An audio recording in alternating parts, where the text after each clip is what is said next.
Thanks so much for joining us. I'm Laura Shamayo. This is MeWe Fairs, your safe space for authenticity and transformation.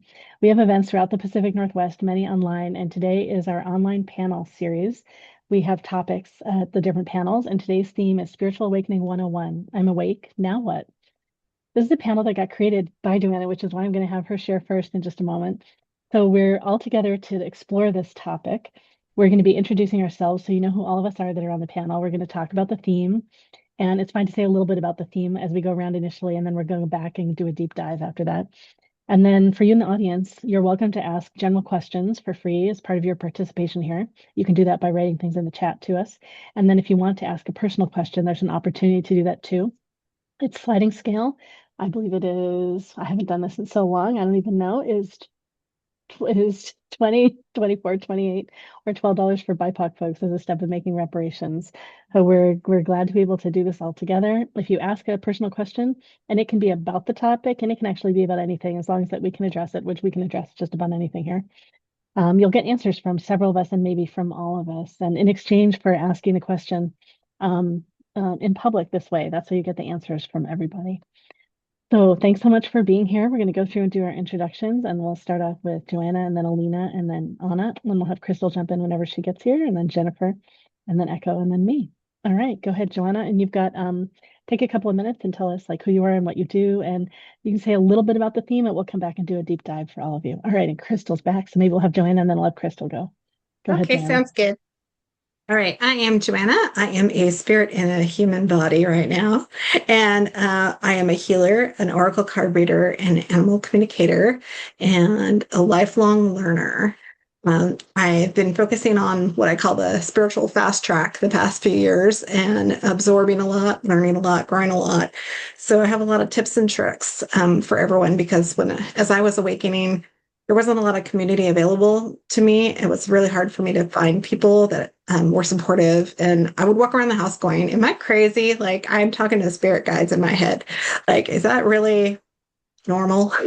So I totally understand anything like that. And I'm super excited about the topic because there's just so much we could all discuss and it's so individual. So we are here to help you. Thank you for coming. Thanks, Joanna. Next up, Crystal. Hi, everyone. I'm Crystal Novak. I'm a psychic, amongst other things. And I've been doing this for just real recently, up to 45 years. And coincidentally, I wrote a book that's called Remembering Who You Are. And it's basically that we are spirit having a human experience. And what does that mean to be here in a human body? And how does that influence us and how we move about in this world, how we perceive reality, and so forth and so on. So Laurel, I linked it over here in the chat.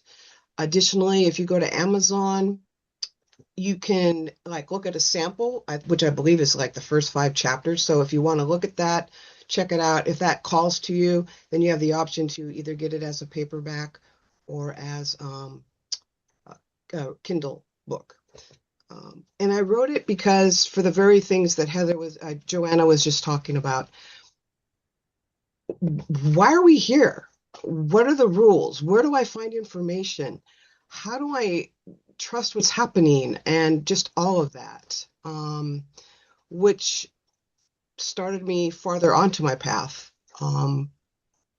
So I have lots of years of different experience and was mentioned before that my abilities have not stopped. They've continued to grow and expand and layer out in different ways.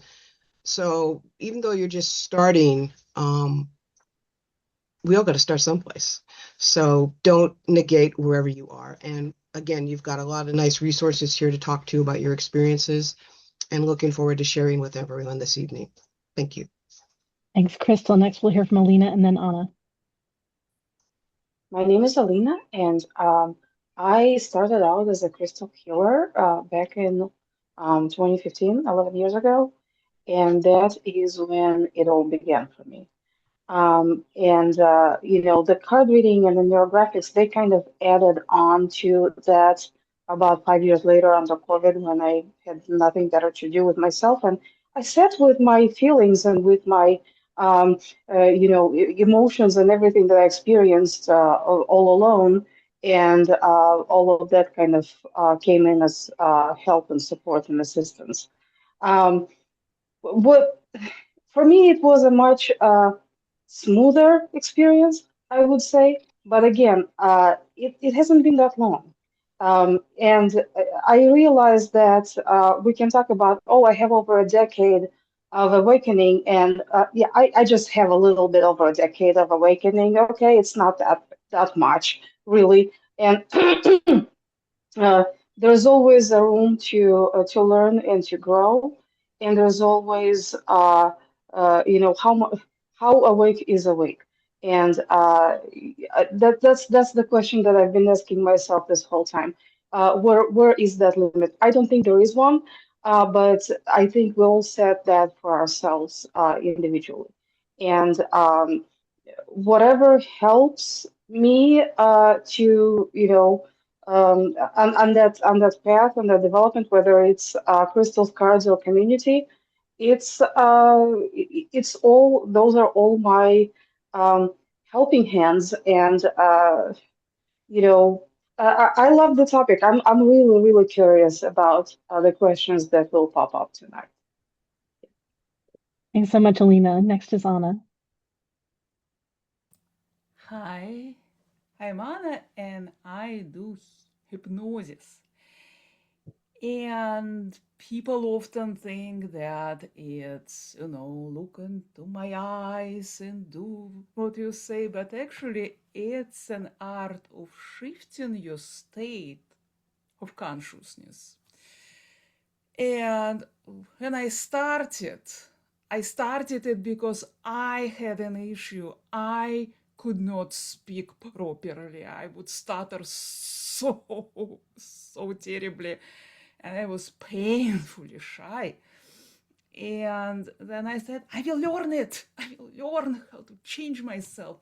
And the deeper I went, the more interesting it's become.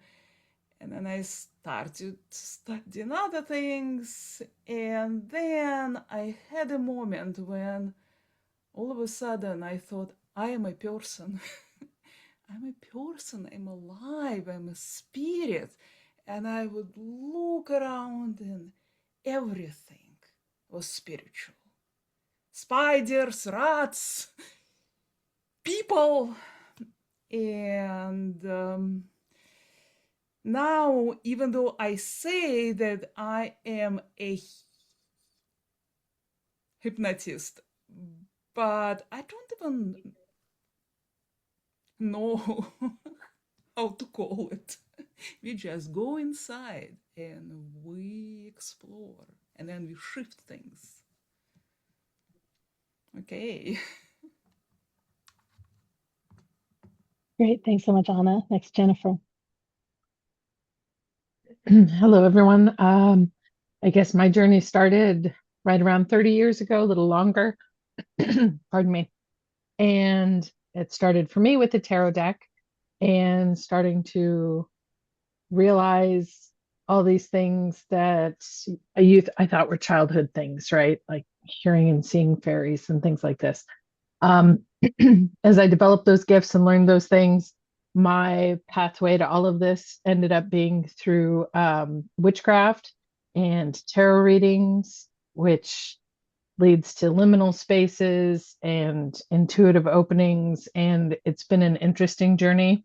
I think some of the things to remember are that it's a different journey for everybody, and it's not a straight line, and it is a continual journey. Like we have all, I'm sure, had points where we had fears or concerns or worries, or maybe all these tools that you learned to use and got so comfortable with suddenly were quieter, and that can be scary too after you've gotten used to having them around. So it's an interesting life to navigate. Since I started pre-internet, it was very lonely in the beginning with books and, just crossing my fingers and hoping that I wasn't crazy. It's been nice to watch these communities develop and see all the support that we all have with our different skills and abilities. And it's exciting to be here to offer folks guidance and support and reassurance as they begin on this journey. Great, thank you. And then Echo. Hi, my name's Echo. My journey is fairly recent, started a couple of years ago, but it was very interesting. It was very interesting how I was called, or what you'd say the awakening. But what I really noticed, it was more of, for me, it was an acceptance of the offer. It was like I could have turned and ran if I wasn't interested, but there was such a curiosity stirring inside of me that has never stopped. I continue to learn and continue to grow, and I hope it remains that way. Great, and I'm Lorelei Shamayo. In addition to running the events, I'm also an intuitive eye reader. And I think back on my journey, to me, it's definitely a series of waves of different topics. And I connect these all together as my spiritual awakening. So first it was very much a personal growth journey and a more psychological journey, in separation from family of origin and healing some of those big things. And then at some point it became a bit more of an intuitive journey, but I didn't even know that's what was going on. And somewhere in there, it turned into, I guess, an embodiment journey where I more connected my body and being alive in my body. And then at some point, it was much more of an entrepreneurial journey. And then it really became more of a spiritual and psychic journey of opening to my gifts and opening to mystery and so much more. But really, they've all required opening to mystery. And then I feel like I'm kind of coming around to going back in another psychological wave of opening and awakening. And yeah, so many layers of mystery and trust and being willing to wander, not knowing and exploring and being open to learning and discerning at the same time. And yeah, all these different things. And I feel grateful in that I've had community for so much of this. I mean, at first, right, was a therapist, and lots of different therapists. And then in community at a group where I get introduced to things, and then just quickly got introduced to community, the way of opening. And I'm a community person. And so, right, I'm here running the event. And so I've had lots of community. But in some ways, you could say I've used community as a distraction for not really going as deeply within as some of you have. Oh, yeah, just different journeys for all of us. And I'm grateful to be here, grateful to be talking about this topic. And I appreciate that we're exploring it as a deeper, richer, like all these things. Well, let's see. So that's a quick introduction to all of us. I'll put the information about each of us in chat again for those of you that came in a little bit later. Then let's go through and do a slightly deeper dive on Spiritual Awakening 101. I guess we'll go back to Joanna and then we'll kind of wander through the same order. And if you don't have as much to say right now, you can come back and share again. And those of you in the audience, you might be thinking about questions you have. It's free to put general questions in the chat. We would love to address those questions after we get through talking about the topic a little bit more. And then if you want to ask a personal question, you can do that by coming up here on video, asking from your chair in the audience, or asking confidentially. There's a price for that. It's 20 to 28 sliding scale, or $12 for BIPOC folks as a step of reparations. And we would love to give you support for that personal question. And if you're not sure, just ask in the chat and we'll give you a sense of whether that's a more general question or a personal question, how we can address it. All right, so go ahead, Joanna. What more do you want to share about the deeper dive of this topic? So one of my biggest ones is discernment and red flags. When I was first awakening, I was consuming so many different YouTube videos on spiritual awakening and different topics, astrology, so many different things, some people channeling. It was also fascinating and I was learning so much, but I got to a point where I was like, how much of this can I believe? So it took me a while to kind of work on things that were really like, maybe they weren't obvious to me, they might be obvious to other people, that were red flags when you're watching someone. A lot of it is like, okay, if somebody has a video or a thing that says like, only I can give you this information, or only I can give you this code. That's a very popular one. Come join me for this code, but it's $29.99 a month or $900 a month. These are kind of red flags to watch out for. Sometimes people are a little more focused on making a living, which I totally get because I'm not right now. That's one red flag I watch out for. Anything that really wants you to act right now or do something right now by the, whatever it happens to be, by this membership right now, or sign up for this retreat right now. That's also something to watch out for. And then a more kind of advanced technique for people who are more into energy like I am and who can kind of sense energy. I can actually kind of sit back and take a few deep breaths and just look at somebody in their video and watch them and tell what their motivations are. Everyone's different, so you'll find different techniques. And another one, which is always good also, is just trust your gut. If it's not a heck yes, this person's amazing, it's a no. Protect yourself. There are people out there to take advantage of you, unfortunately, but there's a lot of really good people too. And like everyone in this group, I mean, come on. So I'll pass it on for now. Thanks so much, Joanna. And for those of you that are new that just joined us, Joanna's the one that coined this panel. So thank you, Joanna, for bringing this topic. All right, Crystal. One of the things I found that kind of runs through all of my experiences is having a practice. And by that, I mean something that you do on a regular basis that causes you to focus on yourself so that you can begin to learn what's yours and what's not yours. So part of that practice could be that you meditate. I totally believe about grounding and cleaning your energy space on a very regular basis, like at least daily. Journaling is very helpful. If you have an experience, date, time, what was going on, what was that experience? Did you feel it in your body? Did you hear something? Did you get an image? What was that like for you? So that you can begin to start tracking things as things happen. And, you can flip back and go, oh yeah, 3 months ago that happened. And that way you'll have it there to look at. And also by journaling, you're getting out of your head by actually focusing and putting it onto a piece of paper. And that will also create new neural pathways in your brain as well. So part of the reason I'm saying that about a practice is you want a foundation that's strong for you to function off of. But you think of building a house, you don't start with the roof. You start with a foundation, and the whole load of that house is carried onto that foundation. That way, if you have that level of certainty and you have those skills and you're building on them, then you begin to trust yourself more. You begin to start your own discernment. And the other focus that will come is if you are doing these things, then you will begin to be able to practice mindfulness. And by that, I mean, you'll have the space in the moment to contemplate whatever is happening instead of being reactive to it. And that is where we learn to separate our human side, which is driven by survival. So that's where our little mental stuff goes sideways all the time, because the mind only cares about itself. It doesn't give two rats' butts about us. It only cares about itself. The mind never says, oh, my darling, I'm so sorry for you today that you're having such a rough day. Though the mind is, you stop entertaining that nonsense or we're all going to die. So, yeah. So that's the whole point of all these things I'm talking about, is to begin to create that space so that you're not driven by that anxiety or that fear or whatever. The mind doesn't trust anything that it didn't think of. So when you start having these spiritual experiences, that's why you're like, okay, am I making this up?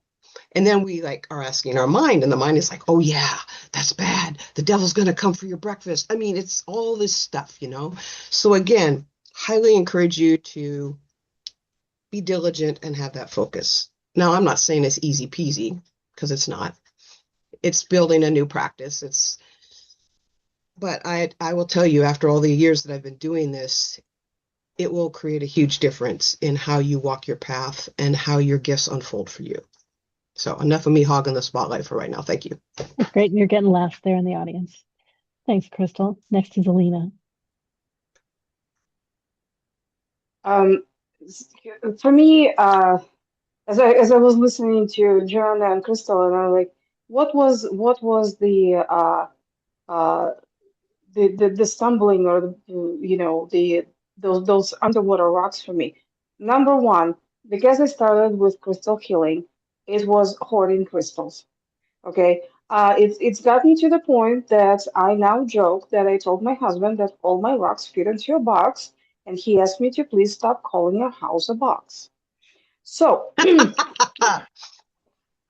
does it make sense? Yeah. Because I was buying everything everywhere, it didn't matter whether I knew anything about it or I didn't, how it felt, whether it felt, if I felt anything, it really didn't matter. I would still bring that rock home and put it somewhere where there is an empty space. I don't think I have much empty space anymore. Um, and the other one was because they worked so well for me after a while, I wanted to tell everybody just how well they work for me. Now, imagine going to a doctor with a migraine and tell him that you put, azurite by each side of your head and it magically cured you. And the doctor goes,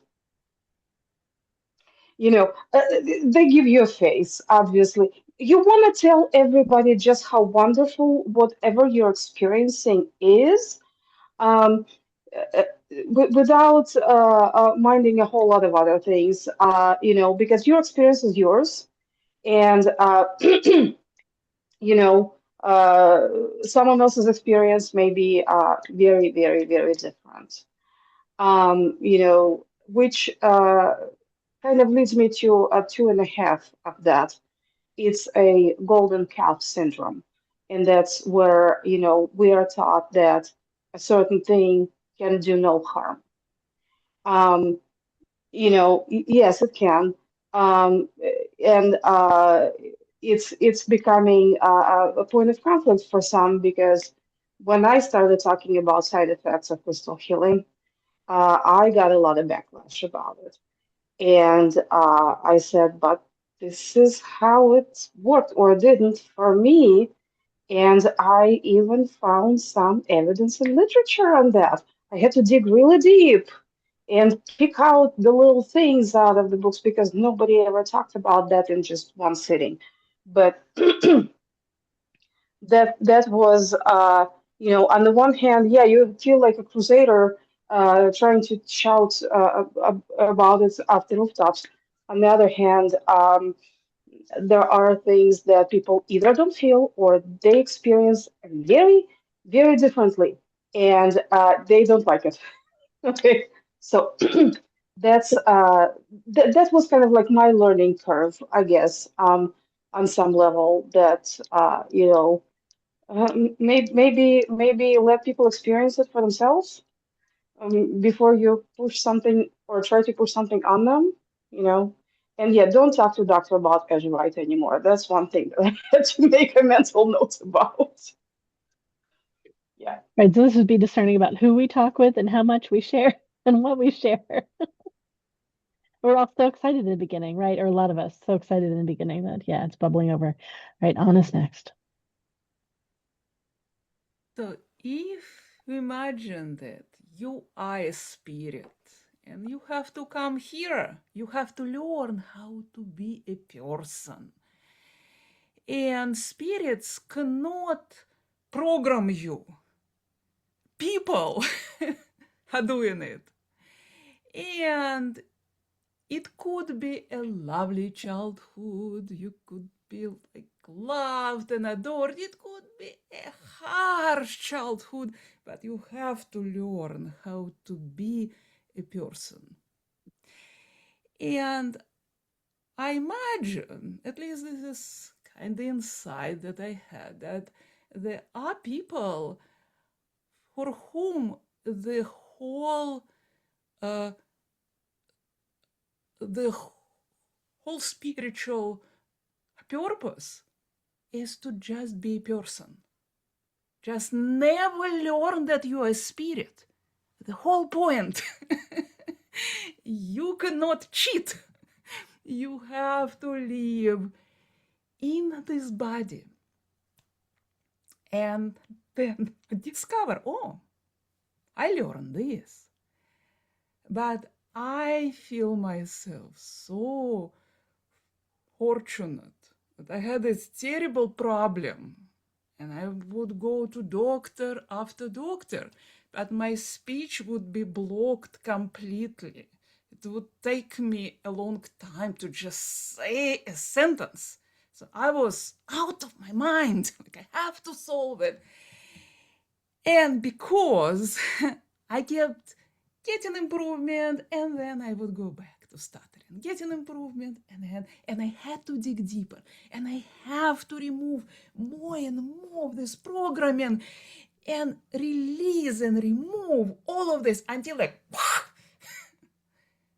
oh, I am a spirit. Now what?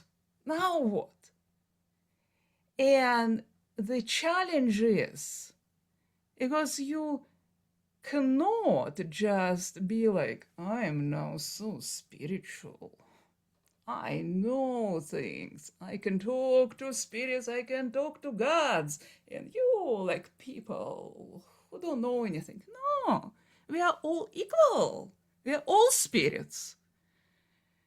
And learning how to kind of integrate this child who had so much trauma and pain imprinted in her, and this luminous spirit, which is light. But how they play together, how they learn from each other. Because I intend to live a long life. And the journey to me was not to go up there, but to go inside and learn about the body, how it works, the spirituality of it, and nature too. Understanding how to talk to animals, to trees, and how to be a part of it and still a person. Okay. Thank you, Anna. Next is Jennifer. That's so exciting, all the different journeys. And I think you go through all these cycles, right? Where you first discover all these things and you're telling all your friends, and you kind of become what I say, like a new age evangelist, where you're just trying to recruit everybody, like, this is so amazing, just join me. And then pretty quick you find out who thinks you are deeply crazy, right? and who feels like they need to help you, right? And then at some point you reach all the discovery and all the learning and all the things, and you reach a critical mass. I always tell people, read everything, look at everything. They're like, well, what is a good book? Well, yes, there are good books and there are bad books, but at some point you'll reach a critical knowledge mass where you'll be able to tell what is good and what is a little off, perhaps.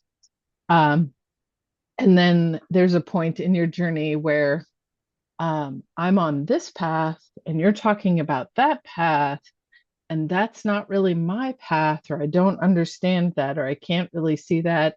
And that's a stage where I always say, like, I'm not going to yuck somebody else's yum, like, just because I don't understand it. And at this point, almost 30 years of this, over 30 years of this, I've seen enough things happen that I would have thought were absolutely insane if you'd have told me 20 years ago, that I have learned, even though what someone says to me seems implausible, I am more than willing to give it a chance, because too many times I have been taught by my own eyes, by my own experience, by my own feelings, so that I just take it all in and listen to it and realize that that's not where I'm at this point, but who knows next year, right? So that's a very interesting part of the journey. I think kind of combining all the things everyone's talked about, like a mass intake of knowledge and learning all the things as they strike your interest, will lead to some levels of discernment, which you can practice and make stronger with a daily practice, like Crystal talked about, where you find something that you're doing on a regular basis that helps you learn to quiet the chaos of modernity and all of the world around us and listen inside for a little while. And in those moments, you'll start to tell the difference between what you're making up with your own mind and what is actually spirit, other, however you perceive it, talking to you.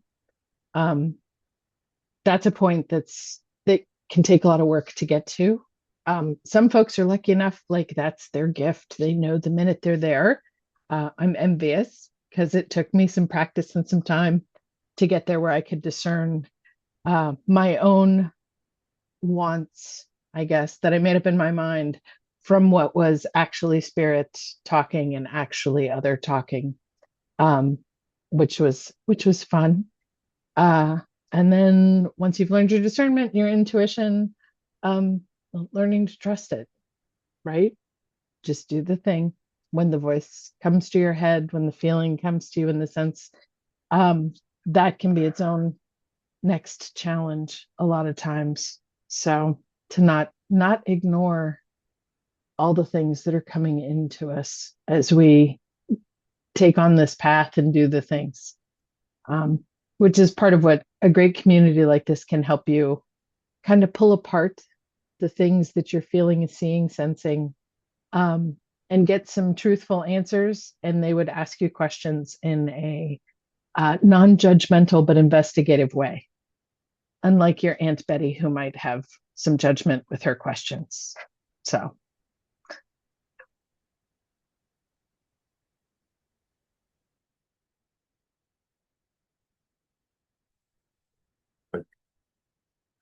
I guess I'll go. It's supposed to go. You're muted, Lorelei. Sorry, I forgot I was still muted. Thank you, Jennifer. And yeah, Echo, go ahead. Okay. It was funny with my journey. Like when I look back on it, there were so many things that had to come together at the same time to kind of get my attention. There was a huge shift in my life where I wasn't in a good place. I went through a very difficult time. And I did a lot of walking, to thinking things through, reflecting on everything. And then all of a sudden, some weird things started to happen to me. I started finding dimes everywhere. Everywhere I walked, I would find dimes. And I go, what the heck? Why am I finding these dimes? Because it was also an area which homeless people visited quite a bit. And so it was strange to be able to find money all the time. And then the next thing I know, I was trying, okay, well, what's this trying to tell me? And then I looked into it a bit, asked some people, and they said, well, that's a spirit reaching out to you, calling to you. Okay, well, I'm not going to answer it yet. I'd go for more walks. And butterflies started coming around. And I'd find feathers, and then it all added up. Okay, you're trying to get my attention. I think I'm going to start listening. And I just took on the journey, and the journey was it was like I stepped into a different world. It was like stepped through a porthole where one world was on one side, the other was through the porthole. It was quite an experience. It still continues to be an experience. That's great. Thank you. Yeah, it's so fun how like I feel impacted by all of your shares, and I think every one of us, right? We're so impacted by everyone else's shares. I don't know when, like I have to go back. You talk about like stepping through a portal.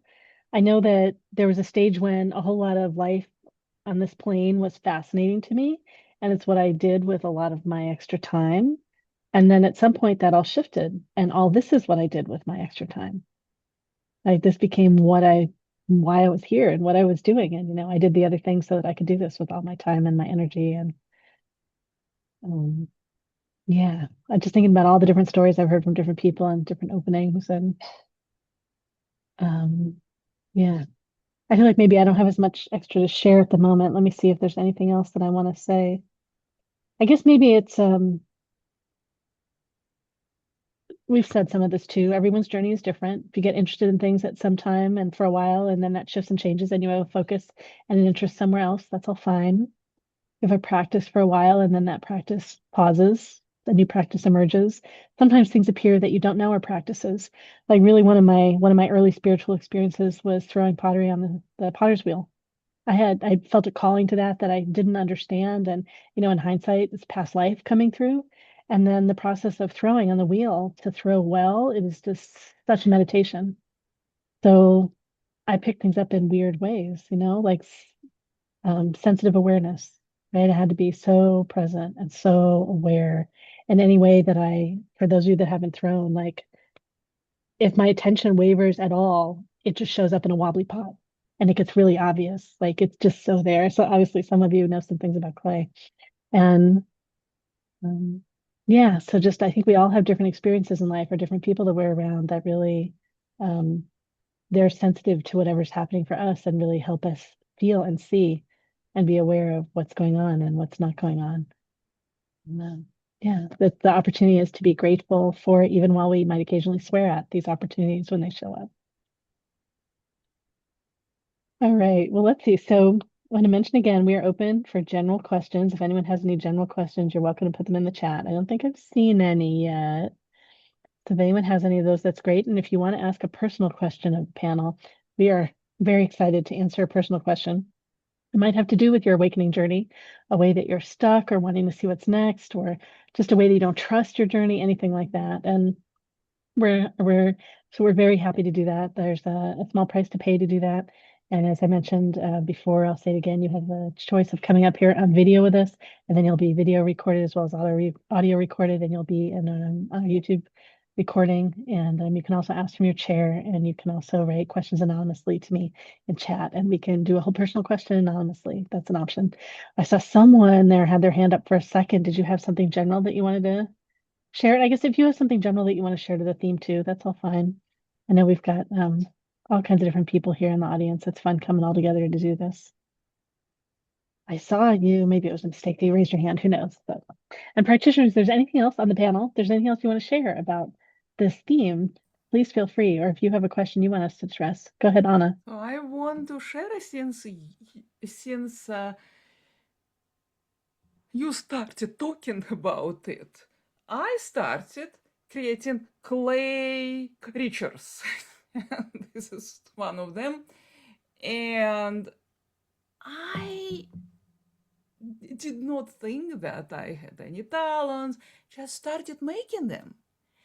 And it's interesting that there is no attachment.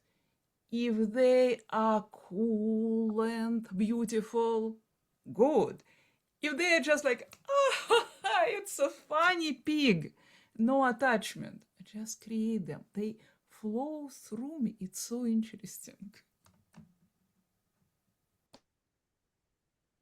And you want to say a little bit more about the things that you're making, Anna? Because I said you've been posting them on Facebook, so I feel like I've seen a whole lot of your journey of them, and then I got to see some of them in person just a couple of weeks ago. Yeah, you want to hold them up for people to see. Yeah, so they started off as you were just playing, right? And I think a whole lot of spirituality really is playing. But right, you're playing, and then yeah, we can see. Go ahead and you can see the monkey that see no evil. So I play until I start seeing that they're alive. So kind of play and play with them. Oh, there is a spirit in them. So I have no training, but I seem to be able to create a sculpture which I emotionally connecting to people. And I had no idea how. It just came to me from spirits. yeah, definitely, and definitely interesting energies, right? Emerge through your fingers, yeah, through the clay. Great. All right, well, let's see. I'm going to jump. We had a general question come in the chat. It says, can negative energies get stuck to you when open and receiving spirit communication? So it's definitely, let's context this too in terms of spiritual opening and all the things that we are typically ignorant of as we are entering into our journey. Oh yeah. So good. So I know Crystal, I saw you nodding. Go ahead, Crystal, and then Anna. Go ahead. Yes. And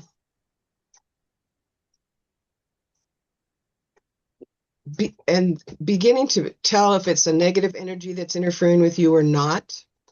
When you're dealing with spirit, spirit does not try and shame you, coerce you, make you afraid, make you doubt yourself, extortion, none of that. Spirit shows up in a very non-judgmental fashion and basically says like, hey, you might want to consider XYZ.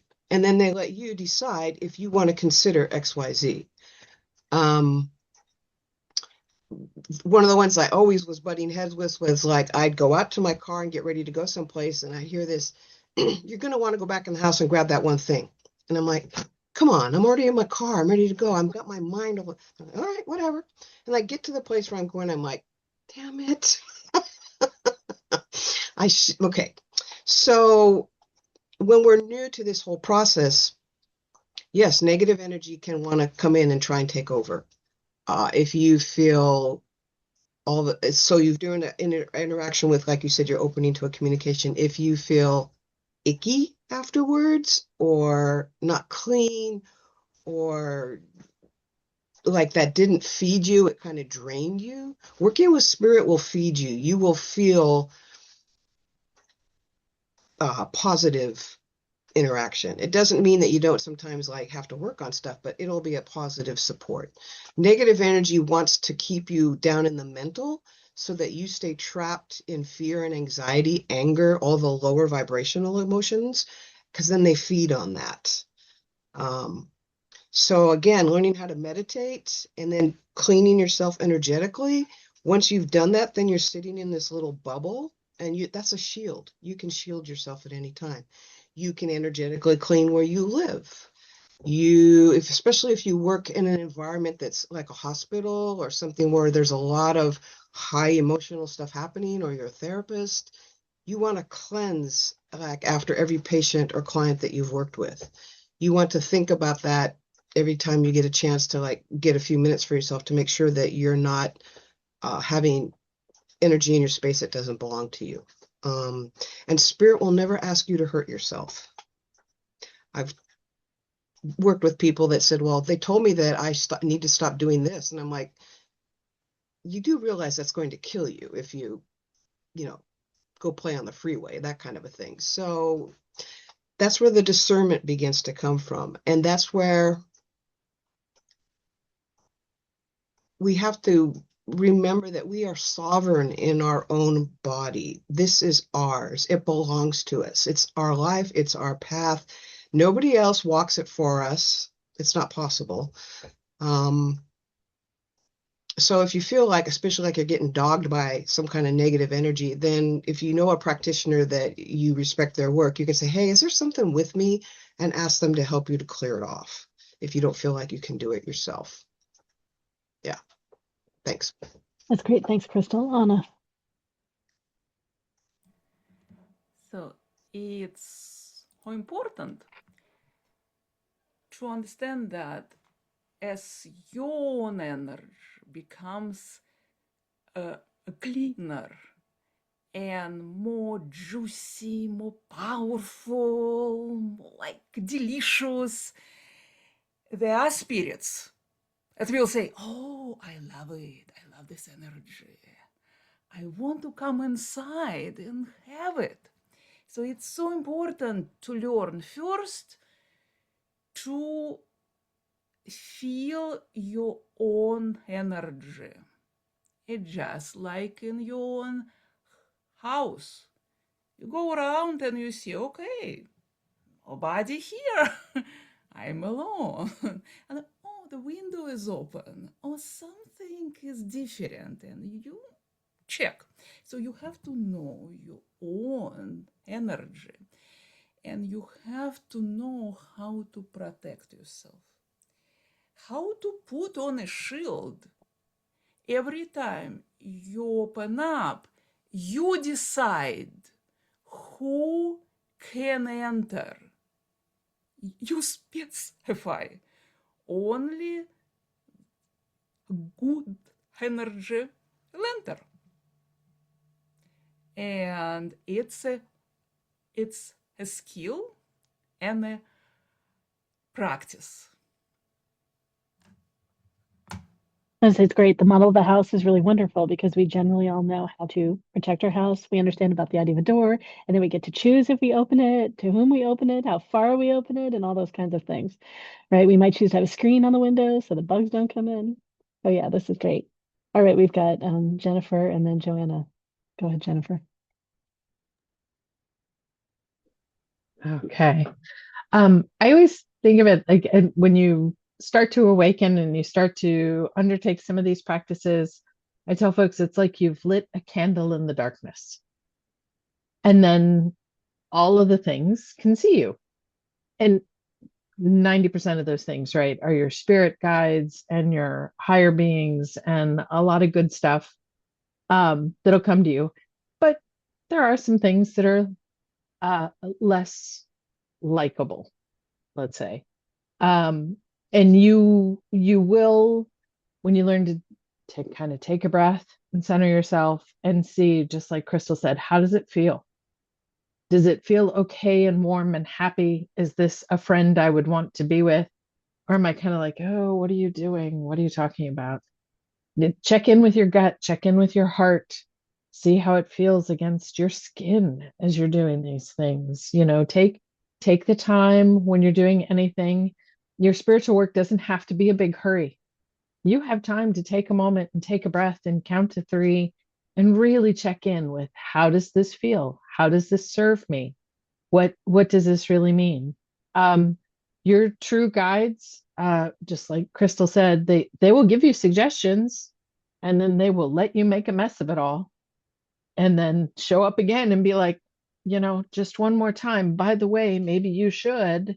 And then they will watch you fall on your face again. Trust me, they let me fall down a lot before I got it, right? So there shouldn't be a pressure, anger, or rage or discomfort as you're doing any of this work.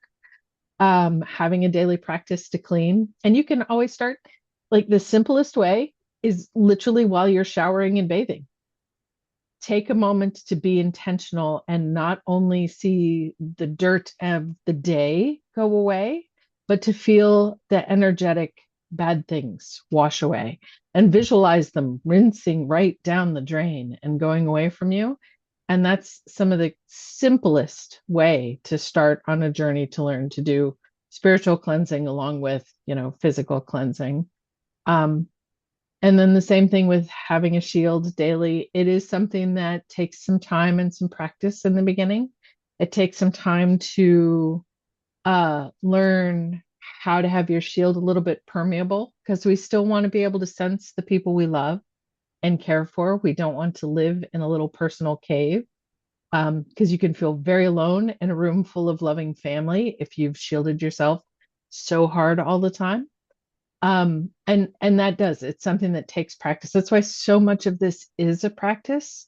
It is not one and done. There's always another level, a new thing to learn, a practitioner you talk to and you're like, oh wow, I never thought of it that way. That's awesome. So yes, there are skills to take care of these things. Yes, you can end up with some icky things with you. But for the most part, it's all pretty good, pretty wonderful, pretty amazing. I wouldn't want anyone to spend a lot of time in a lot of fear of things being bad. And there's a few reasons for that. First of all, I'm not sure that there is that much out there to be afraid of. Sure, there's icky things, but I don't think we need to be afraid all the time. And then you attract what you give off. So if you're spending all your time, like, I'm going to go through the liminal gate and see what's happening over here, and then you're terrified while you're there, that's a bit of what you're going to draw to you, as opposed to showing up with a joyous, open heart, right? You want to show up like a happy, excited 8-year-old at recess or at the playground or at art class, and not one of us terrified adults walking out somewhere. And that can help some of the journey. Your perspective really matters and how you approach the things. So. Great. Thanks so much. Joanna's got some answers too. Perfect. And I can transition to the next question as part of it, kind of. We'll see if But someone else might have something else to say about okay, this too. So that's fine. So I start every day with saying into blank air. I am open to messages and communications from beings of the highest frequency only, no one else. And I communicate by journaling. I get a lot of like music lyrics to songs I like giving me messages. Sometimes I just know things and I kind of hear things in my head. And if anything is a little off, or like Crystal said, like if I feel like something's trying to pressure me, or I had a kind of a acquaintance who had told me her spirit guide called her stupid, and I was like, oh no, that's not your spirit guide. So unfortunately, she wasn't in a place to hear that, but yeah, and that's pretty rare. I mean, you practice with your energy protection. I practice clearing the house. And the other thing, as embarrassing as this may seem when you're home alone, if I feel like there's some negative energy or something's off in my house, I'll just stand up and be like, I am the owner of this house. You do not have any right to be here unless you are a being of the highest frequency of love. If you are not, you need to leave right now. I'm going to wrap you up in chains and like throw you in the abyss so you could never come back. all right, great. Anyone have anything else to share about like negative energy or negative entities? I say, and several people touched on it, and like Jennifer did with talking about lighting a candle. Like I've heard other practitioners say about the more and more we open, the more and more we're connected, the more attractive our energy is. You can even think of it just on this plane of how I'll just say people that are, I know it could be that they're connected to entities and energies, and this is why, but they like selfishly just want your energy for yourself, and they'll just sit there and talk to you and talk to you and talk to you and drain and drain and drain, and entities and energy is the same way. Well, just like lots of us are altruistic, and some energy beings is just the balance of everything, right? Or not. Oh yeah, just giving a chance if anyone wants to say any, and even those of you have already shared, if anyone wants to say anything else about this topic, go ahead before we head off of it. Go ahead, Crystal. Oh, you're muted. Let's get you unmuted. Thank you very much. We hear all the time about what are you eating? Is it good for you? The same thing is true about spirituality. What are you consuming? If you are watching stuff that's high drama, has a lot of negativity attached to it, just anything like that, then you're taking in that energy. So it's kind of like, in a way, if you're a spiritual athlete, you consider like, what am I putting into my body? Because I want to be able to be high performance and be able to do this sport, if you will, or event that I want to go do. So that's another point again about coming back to being mindful about what am I thinking about? What's going on? We think I think it's like 70 to 80,000 thoughts a day, and 90% of it is repetitive. We think those same 90% thoughts the next day. So part of this whole journey is becoming aware of our unconscious self and what it's doing, because that's how we manifest, is through our consciousness. So again, being careful about consumption. Even it's like places don't go to if it has a weird vibe about it. Don't go there, because you'll just bring it home with you. Or people that you might find that you're outgrowing because they want to like maybe get trashed all the time, and you're just like, I can't do that anymore. So one way you can tell is like, is this getting me closer or farther away from what I want to do and be? And that can be a great litmus test. And I'm not saying it's easy, because sometimes it means you end up letting go of relationships because those people can't or won't be able to come to the same level that you are now. Because you begin to do this work, your vibrational level will change, and you'll begin to vibrate at a higher level.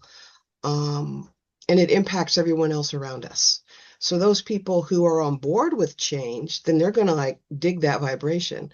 Those who aren't comfortable, it's going to be like an irritant to them, and they're going to find a way to try and make you stop being at that vibratory level. So this isn't like, I think Joanna said like a one and done, or maybe it was Jennifer, a one and done thing. This is your life. This is what you're going to be doing for the rest of your life, unless you decide to say, no, I'm not doing this anymore, and shut it off. You have that right. But if you're getting into it and it feels like this is what you're meant to do, this path that you walk, then it will take you a lot of different places. And you will have a lot of different life experiences. It's not about the destination, it's about the journey. So again, it all comes back to what I originally was saying was, what are you letting in? What are you allowing? What are you ingesting, if you will, energetically as well? So thanks. That's great. Before we go off this topic, there's just a comment from the audience. I don't completely know how to connect it in, but I know it's connected to this one. Says, I've been learning from an elder in Appalachian witchcraft, and there's a saying in Appalachia: see something? No, you didn't. Hear something? No, you didn't. And I'm not quite sure which flavor of this. Is this supportive of, oh, let's see, I finally got a little bit more of an answer. Um,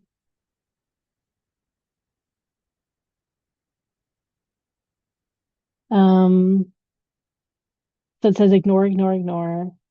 Maintain composure while also smudging.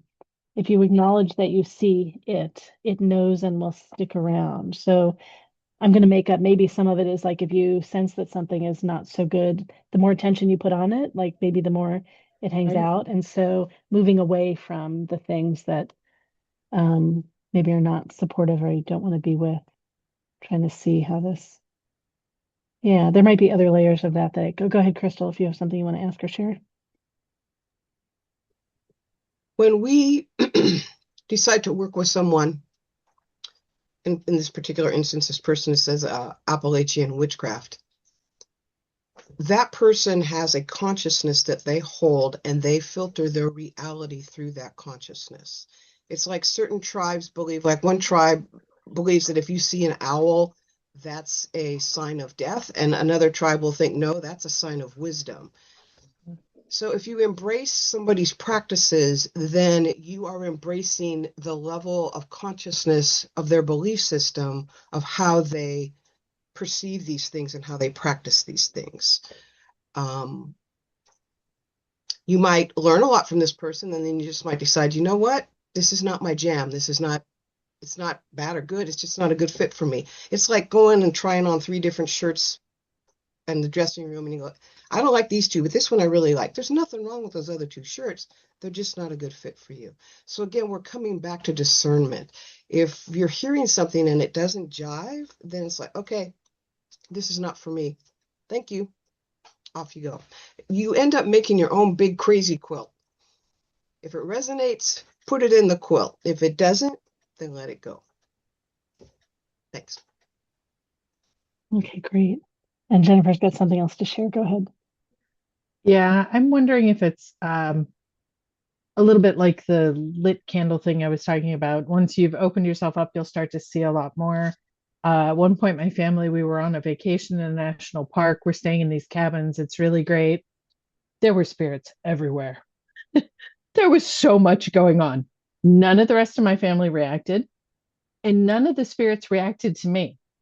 Like they didn't notice that I noticed them. So my choice was, I'm just going to keep my mouth shut and we're going to enjoy our vacation. And I didn't say anything until like months later after we were home. My kids were appalled. But they were just living their life around me, as it were, their life, right? And not taking note of me. If I had chosen to interact, then we'd have been doing something different, right? Then there would have been interaction and who knows what kind of meddling and what might go on and what. So it was just easy to like, I will not see this and I will continue on with my day and what's happening.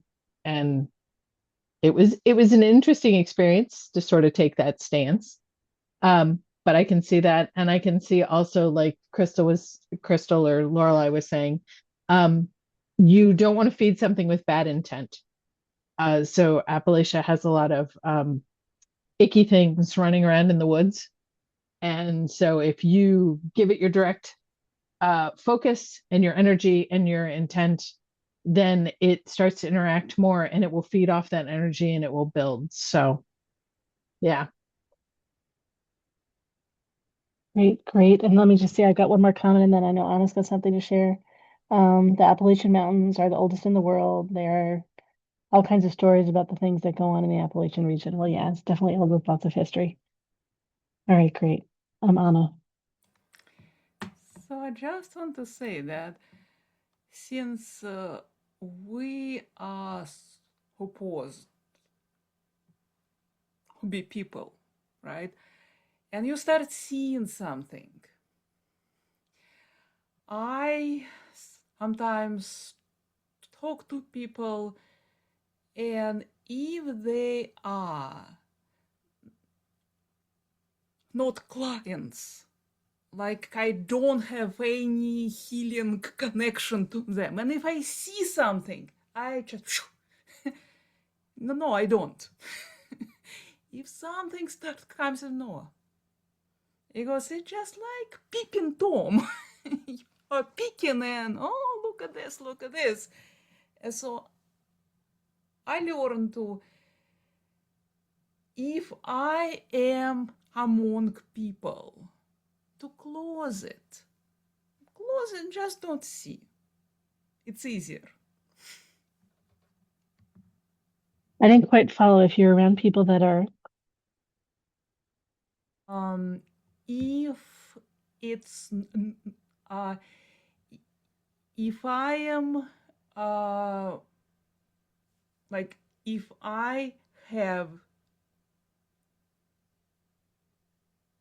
a client and they give permission, so we go together and I see something, I hear something, right? But if I am at a party or a meeting and I start seeing something and hearing, like physical reality, only physical reality. No, not going there. Right. To do a filter sometimes so that you're only engaged in the like this plane reality when you're with people where that's the level at which you want to So engage. Yeah. I learned to this is physical. Stop here. Just stop here. And if I need, I can go deeper. But only if I need it. Or it will be like too much.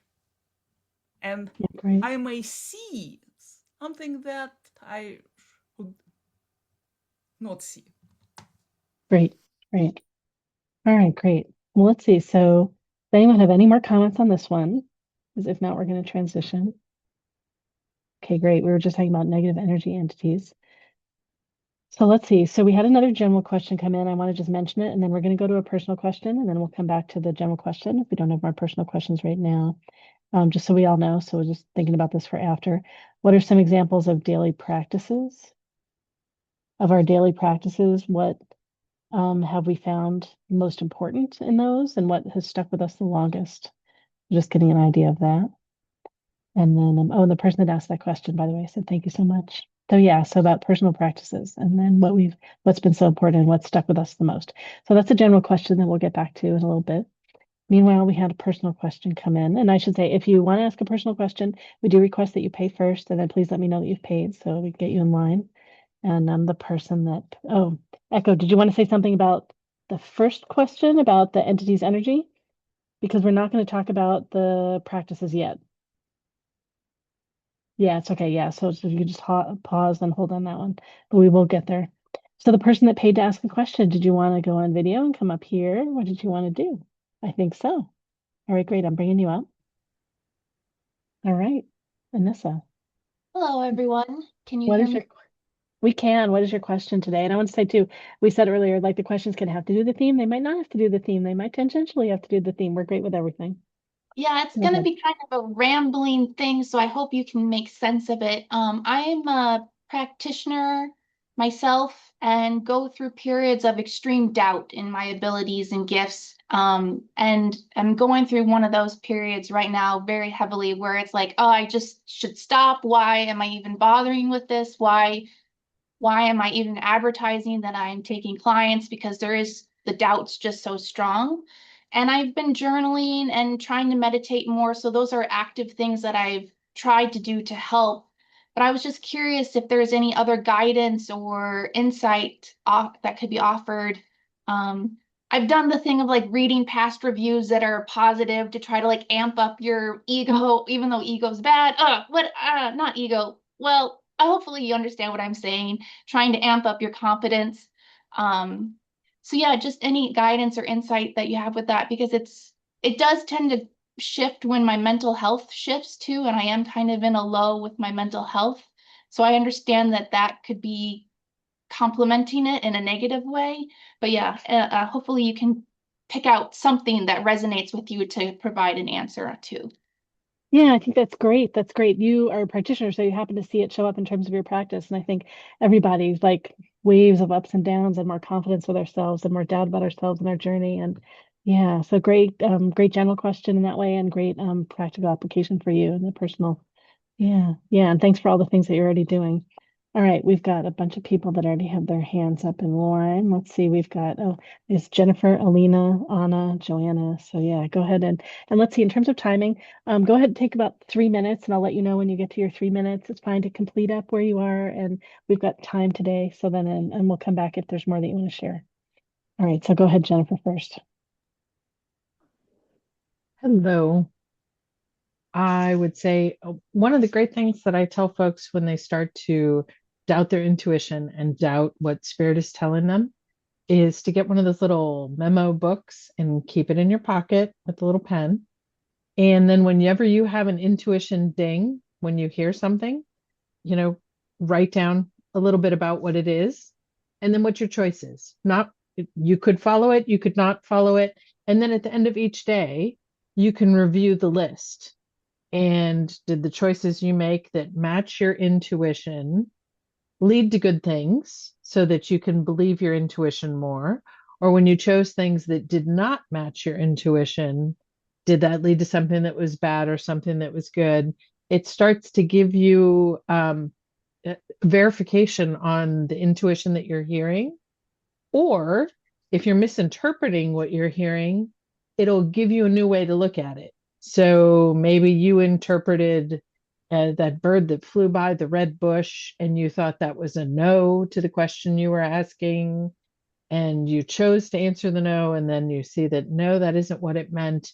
You can get a deeper relationship with how you are reading the signs as they manifest in our life, as spirit talks to us, as the other side kind of communicates. And that can help give you a stronger, deeper rooted truth in your intuition, if that makes a little bit of sense. It does make sense. I guess I'm just struggling right now with just not feeling any intuition at all. Just yeah, so I'll definitely try to notice it more, take time to actively utilize it, to try to take little notes. Yeah. Yeah. Well, and then there's always your daily practice, right? Your cleansing, a little bit of energy building, making sure that you're grounded. And it's always important, I tell folks, as a magical practitioner, your most important tool is your body. So making sure, which is always easier said than done, right? I had many cookies today, right? Is to eat healthy, drink enough water, make sure that you're getting enough exercise and taking care of the vessel that carries all of this energy, which we all know that is way more difficult with the busyness of life and all the ways it affects our time.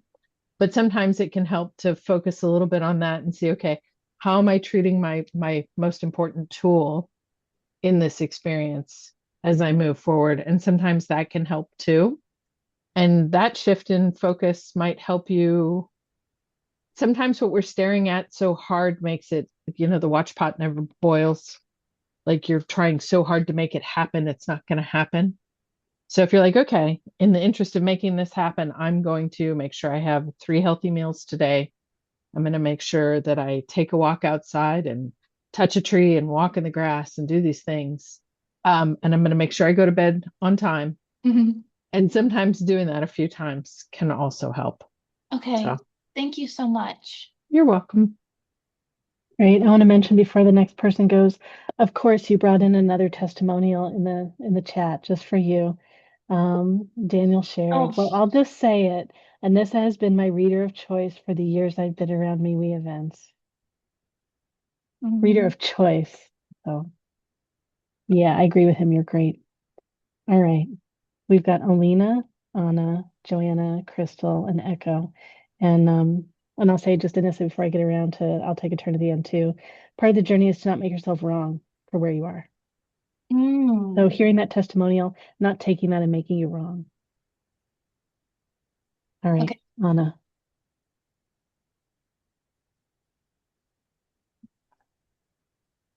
That, sorry, I just took my hand down because my Zoom Oh, will yell at me. sorry. Oh, you took your hand out. Okay, Alina was next. Yeah. Okay, thank you. Yes. Uh, the one thing to remember is ego is not bad. You just said ego is bad. No, it's not. It's your protection. Okay. So this is the mindset that we have. As soon as we hear ego, we think of it as something negative, just like with the word witch. It has a bad rap. No, it's not bad. Okay. That's first things first. Second, what worked for me was I allowed myself to take a pause.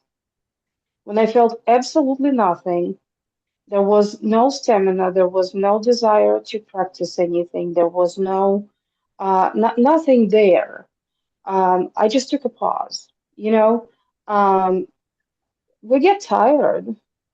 I only have one body, one head, 2 arms, 2 legs, and a body. That's it. Okay, it's gonna get tired. It especially showed when I was practicing neurographics when I started it.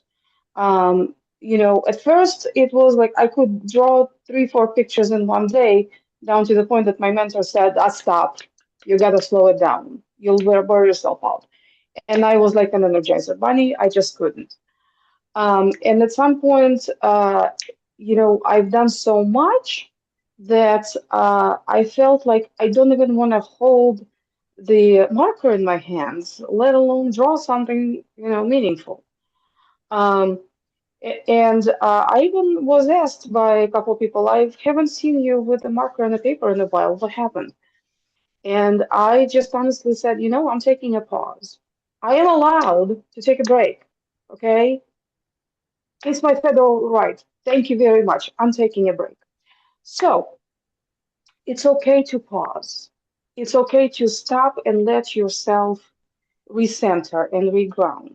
You know, um, I'm not a big meditative type. That's where neurographics came in handy because if I meditate, I'll fall asleep. That's my active meditation. But even that was draining me at some point, that I had to allow myself to just not do anything and not feel guilty about it. Yes. That's one thing that we feel guilty that we don't practice our thing day in, day out, and then it becomes a Groundhog Day. Um, again, guilt is one of those things that we experience, and it's a normal feeling. But I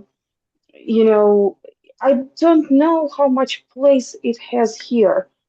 You only put it on yourself. Nobody makes you, Yeah. you know. Um, so uh, it's okay to pause. It's okay to stop and give yourself a breather. Thank you. Great. Thanks, Alina. We've got Anna next.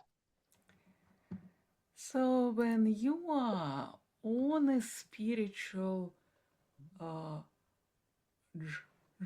journey, you are stepping into the unknown all the time. You're like stepping and there is no maps. And in the past, people who had spiritual talents, they would have somebody, a teacher, a guide, and they could come to them and say, "Hey, teacher, I have doubts." Today, we are often on our own. And so I typically think of teachers who are in school. They just say, "You are wrong, you are bad, you have no skills," and how it makes you feel, right? It does not feel good. And you don't even improve because you're blocked. So, but imagine a teacher who said, "You need to improve in this area. You need to hone on this skill." So I always ask, if I hear this, yap, you're not good enough, who are you? I take a deep breath and I say, "Hey, tell me more.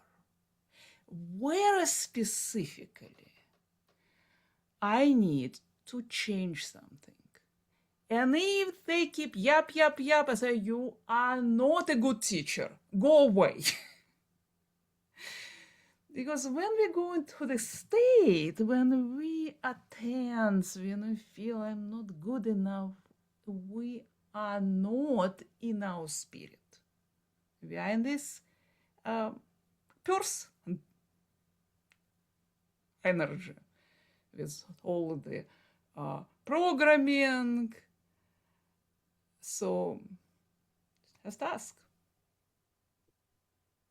Okay? Okay. Thank you. Thank you, Anna. Next is Joanna.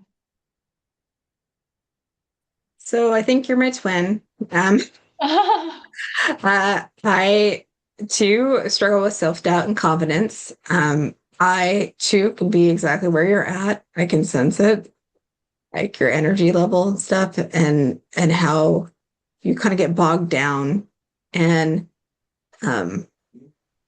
reading a million of my reviews, I don't have that many, but if I did like the praise, it just bounces off. I'm like, whatever, I can't hear it right now. And that's a really good signal, at least for myself, that I'm being too hard on myself and I'm being too judgmental. And there's two things I tend to do at that point when I think about it. Of course, I don't always think about it, but I take a break and I take a rest. And I'll give you a little more backstory on that. Is I left my corporate job as a tech writer 2 years ago. And during disability leave, I had a horrible time with my therapist because I didn't know how to rest. I didn't know how to sit and watch TV all day, or I didn't even know what to do with myself by not having a job to go to. And I was so hard on myself. The programming was so deep that you've got to work 9 to 5 and you've got to be productive. And this is how you're going to be successful. And I had to really work on being compassionate towards myself and be like, I can't do this anymore. I was a people pleaser for 49 years and it's time to stop. Like, it's time to put me forward. So, just make sure, even if you have to schedule it in, have some time for some self-care and some compassion. And, you're doing a great job. You're helping a lot of people. So you got to take some time to help yourself a little bit. And it'll all come back. Yeah. Thank you. Mm-hmm. You're great. Thanks, Joanna. We've got Crystal next and then Echo. Hi, Hello. it's good to see you. Good to see you too. So what I'm getting is you really got hammered as a little girl. You got told you were stupid, you got told to be quiet, you got told to be in a box, and it feels like there's an elder male that's around that was doing that and or is attached to your lineage that is still impacting you, because I'm seeing, if I look at you on an energy level, almost like a pyramid, although it's not quite that shape, but like coming down this way in front of your body, massive amount of dark energy. And whenever you start to own your power and stand up straight and speak your truth, that thing starts to want to shut you down. And I also think there's potentially a demon involved here as well. I don't know if you've worked with anybody to help pull any of that. I would really suggest that. Kai is an excellent person to contact for that kind of work. And there's some lineage stuff here about you're not allowed to own because you're female. So there's all this misogynistic lineage stuff here that's impacting you. And so in addition to yanking off this demon and this other garbage, I would also have, if you work with Kai, go back and go into the Akashic records, and there's definitely some contracts that you're being bound by that you did not sign up for, that it got assigned to you. So there's a lot of stuff that got assigned to you that you didn't consent to. I see slavery stuff, just a whole lot of past life stuff about women not being able to have their power. So does that make sense? Is there some resonance there? There is some, yes. Okay. And obviously we have 3 minutes, so Not another minute. Go ahead. okay. Okay. So imagine that like you're a battery and I'm a battery and I got jumper cables, and I'm going to connect some jumper cables to you right now. Are you in a place that you can be receptive? Oh gosh, that's a great question. I don't know. So then I lean Okay. with that I can't be if I'm hesitant. Well, you can just receive whatever you can receive. Okay, so I'm pulling in, I'm on fire right now. So I'm pulling in some really strong stuff, and I'm like jumper cabling you and giving you this energy, and it's lighting up your heart, and it's spreading into your chest and up into your head and down your spine, and you are grounded super solid into the planet. And now you're starting to resonate with your divine signature and resonance. There's no doubt about it. We're all individuated pieces of spirit. We're all here to be here as spirit. Our self-worth is innate. We are, because we're spirit, we are innately worthy. We don't have anything to prove. We all matter. We all have purpose and worth. So notice what is responding to that as I say this to you. And where's it coming from? What does it feel like? Is it in your body somewhere?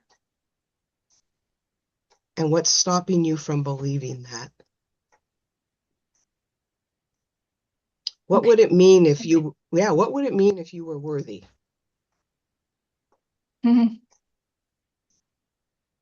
All right. I'm Okay. with you 100%. I'm just, yeah. Okay. Yeah. Because you're the real deal. Yeah. Okay, so I'm taking the, the cables off. And I just got the high sign, so it's perfect timing. So thank you for coming and asking us to look at this for you. Yeah, thank you. And thanks for bringing You're up welcome. Kai. Mm-hmm. All right, great. We've got Echo next. Oh, you're muted. Let's get you unmuted. There's 3 things that I think about when you talked in the beginning. One is how important meditation is, and it's something that really builds the spirit in you, really opens you up. The second is practice. Like this practice circles that Bewe has is a great place to go and be with other gifted people and practice with them and get feedback. The last is one thing that I do when I'm doubting my intuition. So I take a tarot deck. I don't know if you play tarot cards. No? Okay, well, I put them down and intuitively try to interpret what they mean. Then I'll take a book after I've done my interpretation and I'll check to see how accurate I was. It's check yourself, and you keep going back and practicing. I find that very helpful. Okay. Thank you.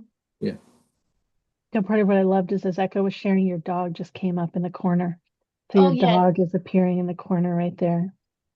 And, yeah, she's my companion. Sorry, my place is a mess, but yeah, she's like, "What's going on? I'm concerned. I'm here. I'm helping." yeah.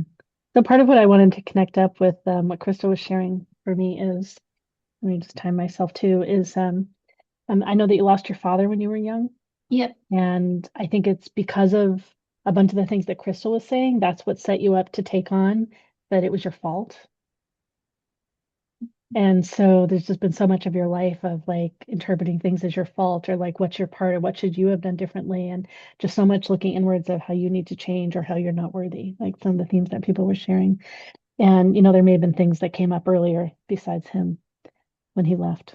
And when you first asked, the things that came to me is this is all about self-compassion and self-love for you, and it's like being able to have compassion for yourself and love yourself regardless of where you are and how you believe in yourself and how you trust yourself and your gifts, and that you're so lovable, and you being with you and loving you wherever you are. Mhm. And I so support cleanse and cutting all things that aren't of service, and I still like just loving and accepting you and not expecting that you need to be another way, because I think it's a way that like you in this life get caught up in, yeah, just being harsh and critical and like pushing your own energy down. And I've experienced you. I know how tapped in you are. I know how um you share like not a lot of words, and there's so much power in the not a lot of words that you share. And like I know some of your lessons of like letting it expand so you can say more about the things that Mm. you perceive and see. Um, but yeah, I really like part of what Echo shared of putting yourself in a confidential, low risk space where it's okay however you show up, and if you're not tapped in, and it can be a support space for people wherever they are, including just the ups and downs of things, and just being with other people and not being alone. Because I know that's one thing that for a lot of people is when things are hard, they pull in and be alone in a way that's not helpful. So Yes. yeah, so all those things might be ways that you can find ways to love who you are and enjoy being you with other people and feeling the connection. Yeah, and have it be, yeah, not as big of an ask for yourself. Okay. Yeah, so Thank like just being here and asking, right, is a big thing. Yeah, I almost didn't show up, but I was like, oh, I really am curious if what I'm feeling or thinking and whatnot could be relevant to a question. So I'm glad I did. Yeah, and I think we all go through different phases of things, and so this is very relevant of, yeah, for so many of us. Anything else anyone wants to share with Anissa? Anissa, is there any other part of it you want to ask about? No, I think I have some great takeaways and the work. Sorry, Lael is whining, my dog. Um, uh, Definitely the worthiness is a big theme. So I'm definitely going to take that into a lot of consideration and appreciate all of your gifts and your words and shares today. So thank you. Great. And I'm going to tie in one more thread of the things we were talking about. Spirit, like good spirit sharing, will never share messages that are pulling your energy down or that are against you. And so I encourage you to look at where this question of worthiness comes from. It's not Mm, coming from good spirit. okay. And the great part is this is being recorded, so you can go to YouTube and watch it and then come back and watch it again. So you don't have to try and remember all of it right now. Yes. I'll get it up soon. All right. Thank you so Thank much, you. Anissa.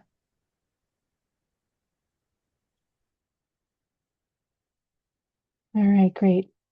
I'm one of those people that loves Anissa. Thank you so much, all of you, for sharing your great ideas. Excuse me, your insight and your energy with Anissa. Thanks, Anissa, for supporting us and being here and asking.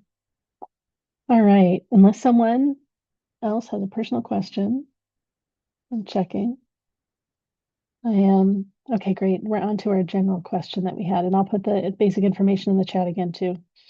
So the general question was, what are examples of our daily practices? What practices have you found most important and you've stuck with the longest? And Anna's got an answer. Go ahead. So I have a practice that I've been practicing for over 10 years, and I do it every day. And it's the inner smile. So if you imagine that you like have a cup and you can move your energy around, imagine that you think of love, unconditional love. Then you grab this energy, you smile into it, kind of like holding it in a cup, bringing it inside, breathing it inside, and smiling into your eyes, and just sitting with it and sitting and smiling into your eyes until your eyes feel warm and good. And then you take those eyes, those wonderful eyes filled with love, and you turn them inside and you look into your heart. And you imagine a container of energy.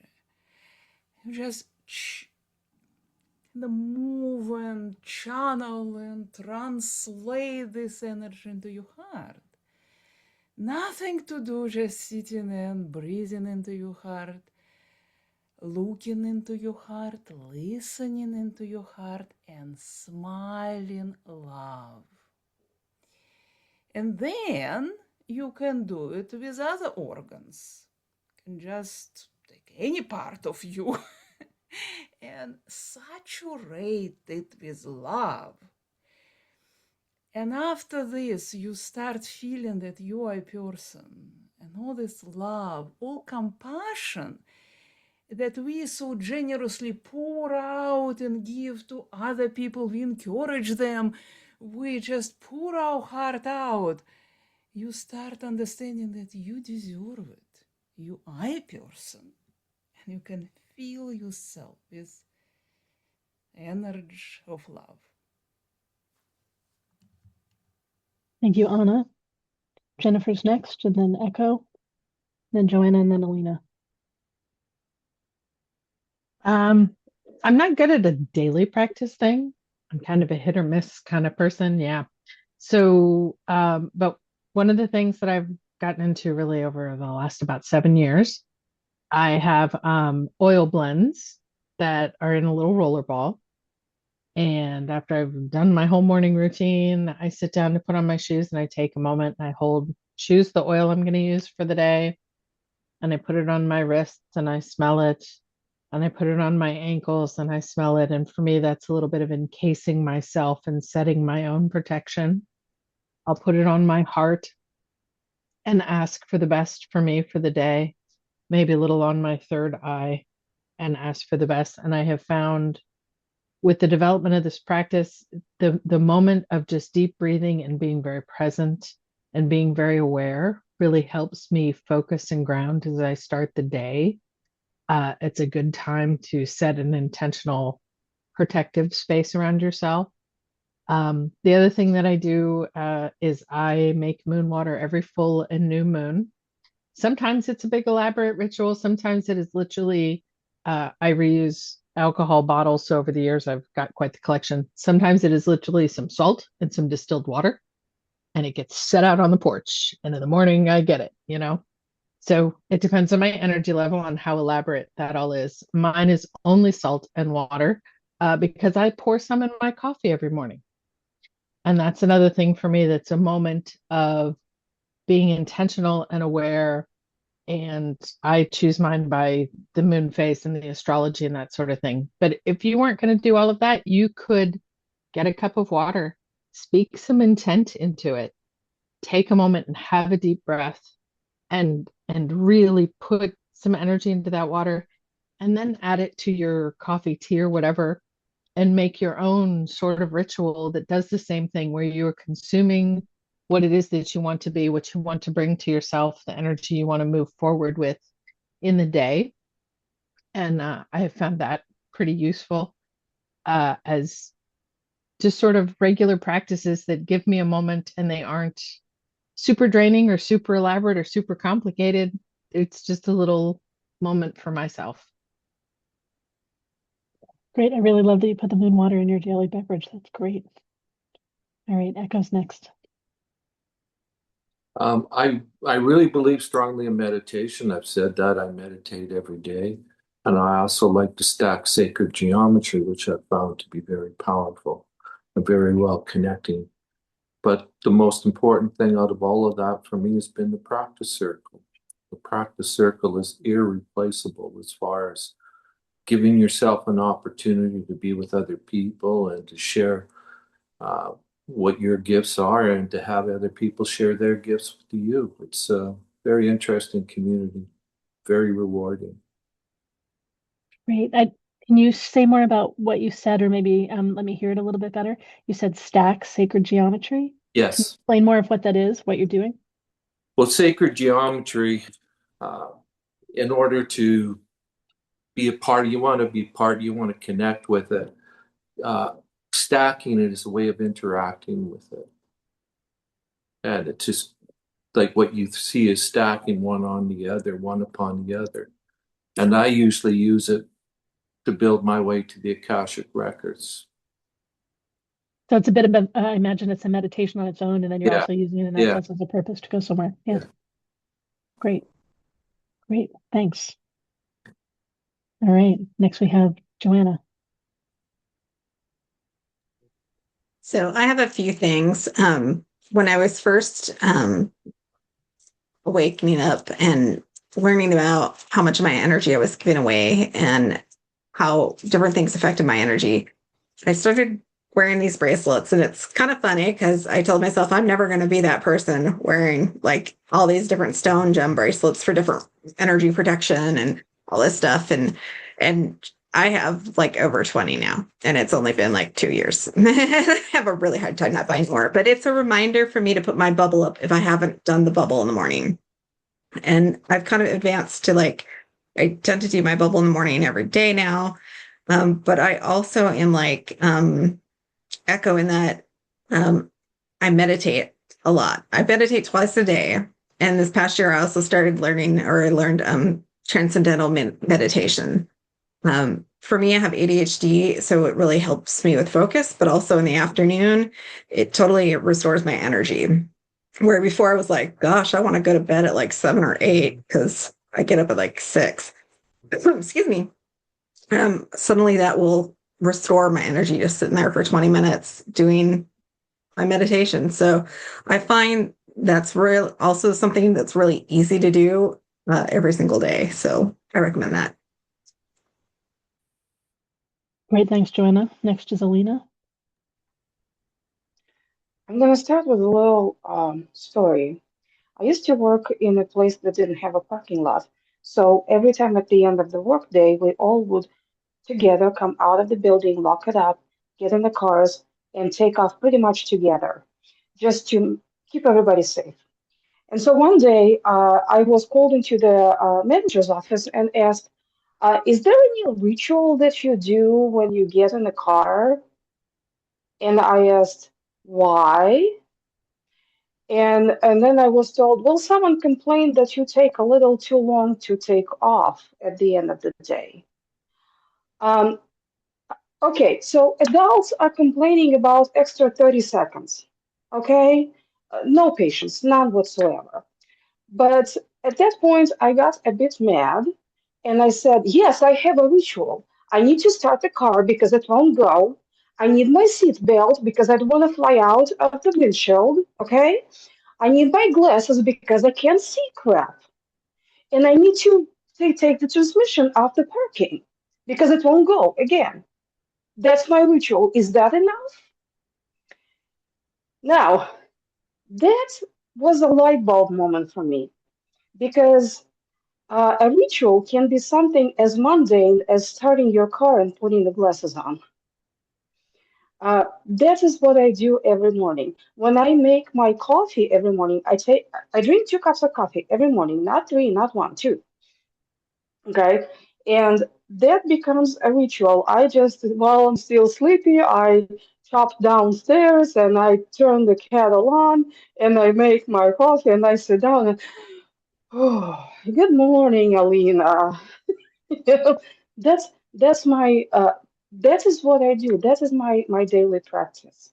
Um, yes, when I get in the car, I did not tell my manager that, but I draw Russian runes on the steering wheel with a dry erase marker. Um, One of them is protection, and the other one is way without obstacles. Uh, because I need to get to work, and I need to get to work in one piece. Um, but I normally don't do it after work, so I'm not sure what exactly she was talking about. Um, daily practice can be something as simple as washing your face and looking in the mirror. And sometimes I wink at myself, like, "Hey, good seeing you again." You know, that's my boosting thing to myself. Um, and it can be something as simple and as earthly as that. Like I already said, I'm not a meditative type. I will fall asleep. I admire people who can do that. Um, but for me, the daily practice is exactly that, having my 2 cups of coffee, changing my clothes and starting my car and putting my glasses on because I really cannot see. I'm very nearsighted, you know. So that's kind of, but it started, that one story is what was like, yeah, I have a ritual. It's called starting a car. You know? Yes, that's my daily practice. Great. Thank you so much. I'm going to go to Crystal right now, and then I know we've got someone in the audience that has their hand raised. I'll ask you a question in a moment. Go ahead, Crystal. So to me, meditation is anything that takes me away from the mental. So creative process, the ritual of, like you were saying, Alina, of making your coffee. But staying aware while we're doing it. It's like if you brush your teeth and you daydream the whole time you're brushing your teeth, then that's not necessarily a practice. Um, but when you get into a place where it's like, where did the last 5 hours go? Because you were so intent and focused on whatever you were doing, whether it was a creative thing or making something or reading something or wherever you held your focus. It's where the mind is not allowed to step in and take over. That can be any kind of practice, but it requires you to stay in the moment because all we have is the present moment. Past is past, future isn't here yet. We have to stay in the present. So what I've found over time is all those things I talked about, meditating, grounding, cleaning my energy, practicing awareness and mindfulness. If you keep practicing and doing those things, you end up walking around in a meditative state in a way because you're aware. And so when something happens, you're like, oh, that's interesting. What's that all about? And you can still get triggered, but at the same time, you can go, okay, yeah, I'm definitely triggered, but what's going on here? It's to give you that space so that you can respond instead of react. And whatever form that takes for you as a practice that you can continually do, maybe you have a breathing thing that you do if you get overwhelmed or anxious. There's lots of different things, but the primary thing is, to me, that it keeps me able to be mindful so that I can be in the moment and respond from a place of discernment and also at the same time get going with guidance and getting guidance from my team. Because that's one of the things I say in the morning. One of the things I ask for is, may I be blessed today and may I be a blessing to others that I may meet. May I recognize opportunities as they come before me in all their many fashions and forms, and may I hear and heed your counsel that I may choose wisely. That's part of a morning prayer that I do.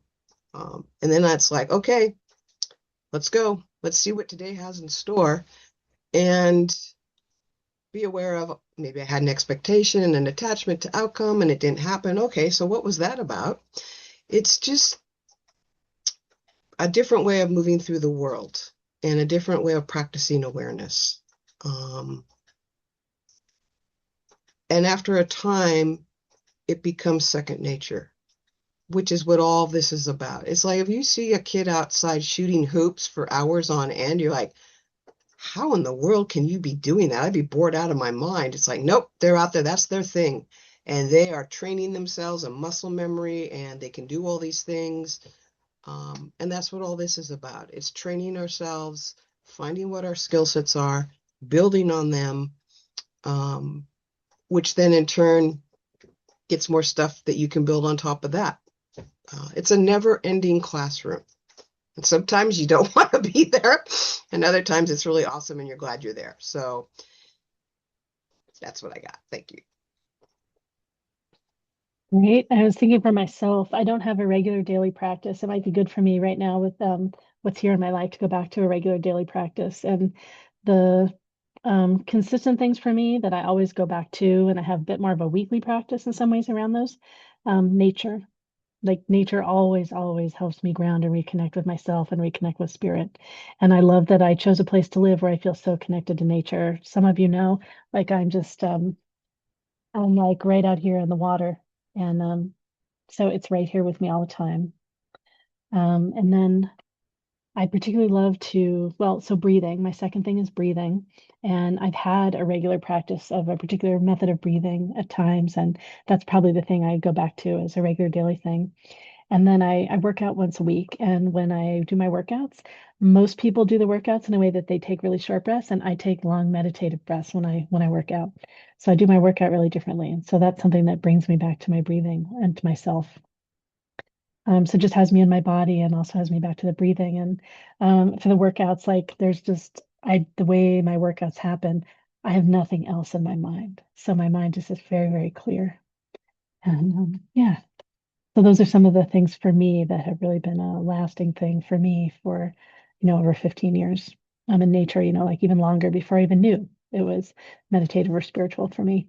And maybe I'll say too, with one of my favorite things and the way I feel so much joy is to be able to sleep with the windows open and to wake up whenever I want to wake up and to be able to be breathing fresh air. That takes me back to breathing. That's like one of my most favorite things. So working on getting the set up so I can easily have my window open here where I am. And we're in that season where it's great to sleep with the windows open. All right.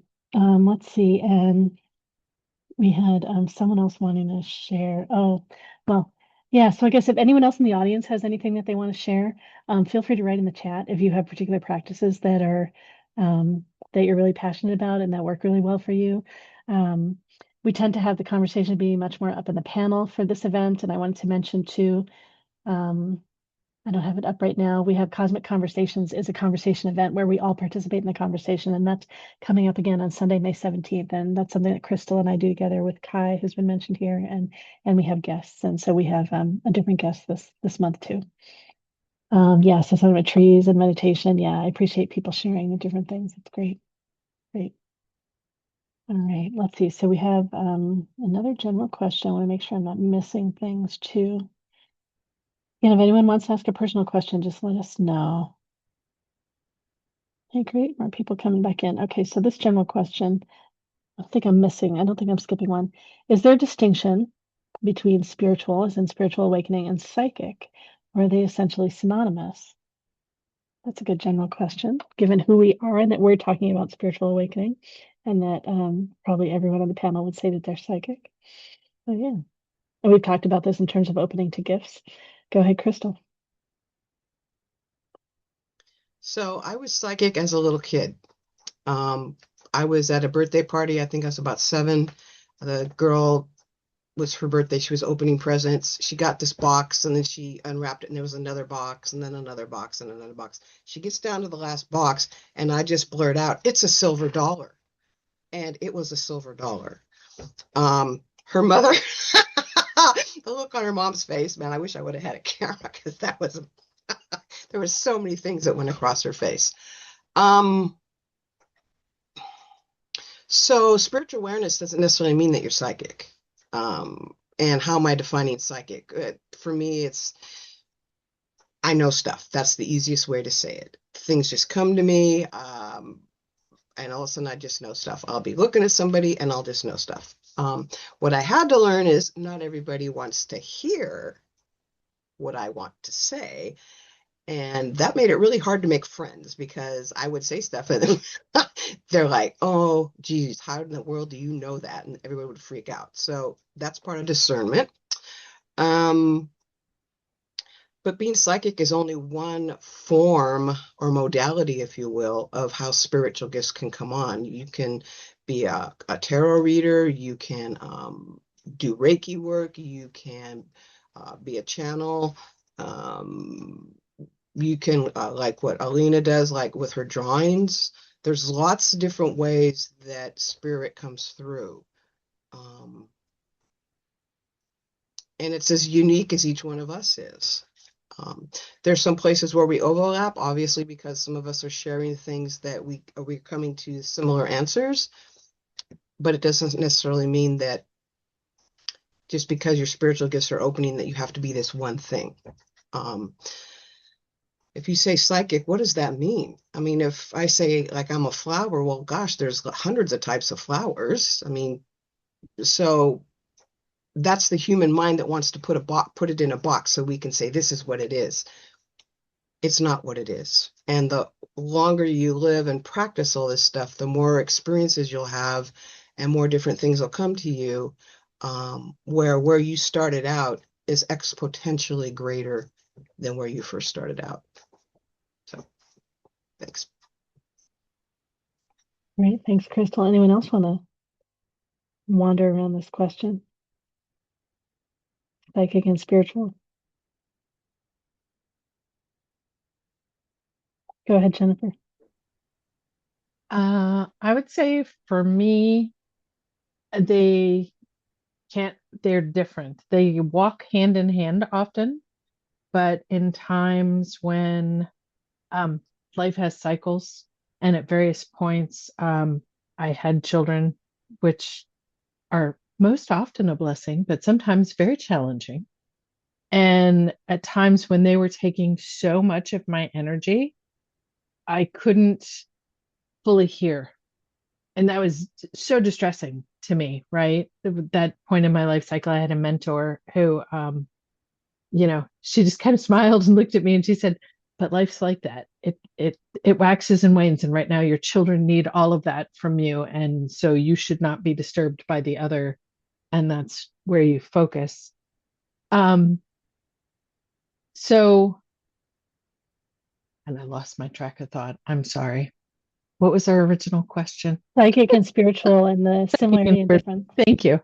So even when I'm at that point where I'm kind of deaf and blind, I still have my spiritual practices. I still have things that bring richness to my life and fill my heart, which is often as simple as a walk in the woods, right? Tending to a flower garden, taking a moment with the moon, those sorts of things, and just sort of breathing. And it can be trying at moments like that to be spiritual, because at other times in my life, when I take those moments, there's a whole symphony that would happen when you stop to take a breath and center and focus, and you find your center there. Then you can hear and see all the other things. And when I was at these points in my life where I couldn't see and hear all the other things, it was something to be in the silent darkness, but to still know that I wasn't alone. And so for me, that's sort of where the spirituality comes from, to know that there's the spirit guides, the others, the liminal, that there are things there with me to support me, to hold me up while I go through these types of trials, that they aren't just there when I'm listening to the whispers, that they're there always for me. And so for me, they're two different things. They walk hand in hand, they support each other, they encourage each other. But they are a little bit different. So. Great, thanks. I just put a link to your event in the chat. All right, Alina's got something to share. I, for some reason, thought that psychic is one of the spiritual gifts. So spiritual is a bigger umbrella where psychic kind of fits in there with many other things. Um, and well, since Crystal mentioned the drawings, there is an algorithm in neurographics that helps you uh, somehow find out what your spiritual gift is. There is a specific picture that you can draw that will you may need to do it more than once, but it will help you figure out where exactly you think you need to tap into your spiritual potential and find what that gift is. Great. Thanks, Alina. And then Echo's got something to share. Yeah, I find they're different. Like I find spirituality is a set of beliefs and the way that you live those beliefs in your life, what you hold to be true, what is your truth. And I find being a psychic is that belief in action of doing something with your gift. Great. Thanks. It's one of the paths that I explored in my spiritual journey is non-duality. So like everything's connected and all one. And so for me, spirituality is that kind of the energetic connection of everything. And so when I tap into that energy, that's spiritual. And then, yeah, being psychic is simply an awareness and like a way my antenna is tuned in this example of spirit in my body. And like we all have antennas, they can all be open in various ways. And yeah. And so spirit or spirituality for me, there's so many different ways of like sensing that energy or approaches or beliefs or and not everyone might believe everything's connected. Like they're just all kinds of different things, but it's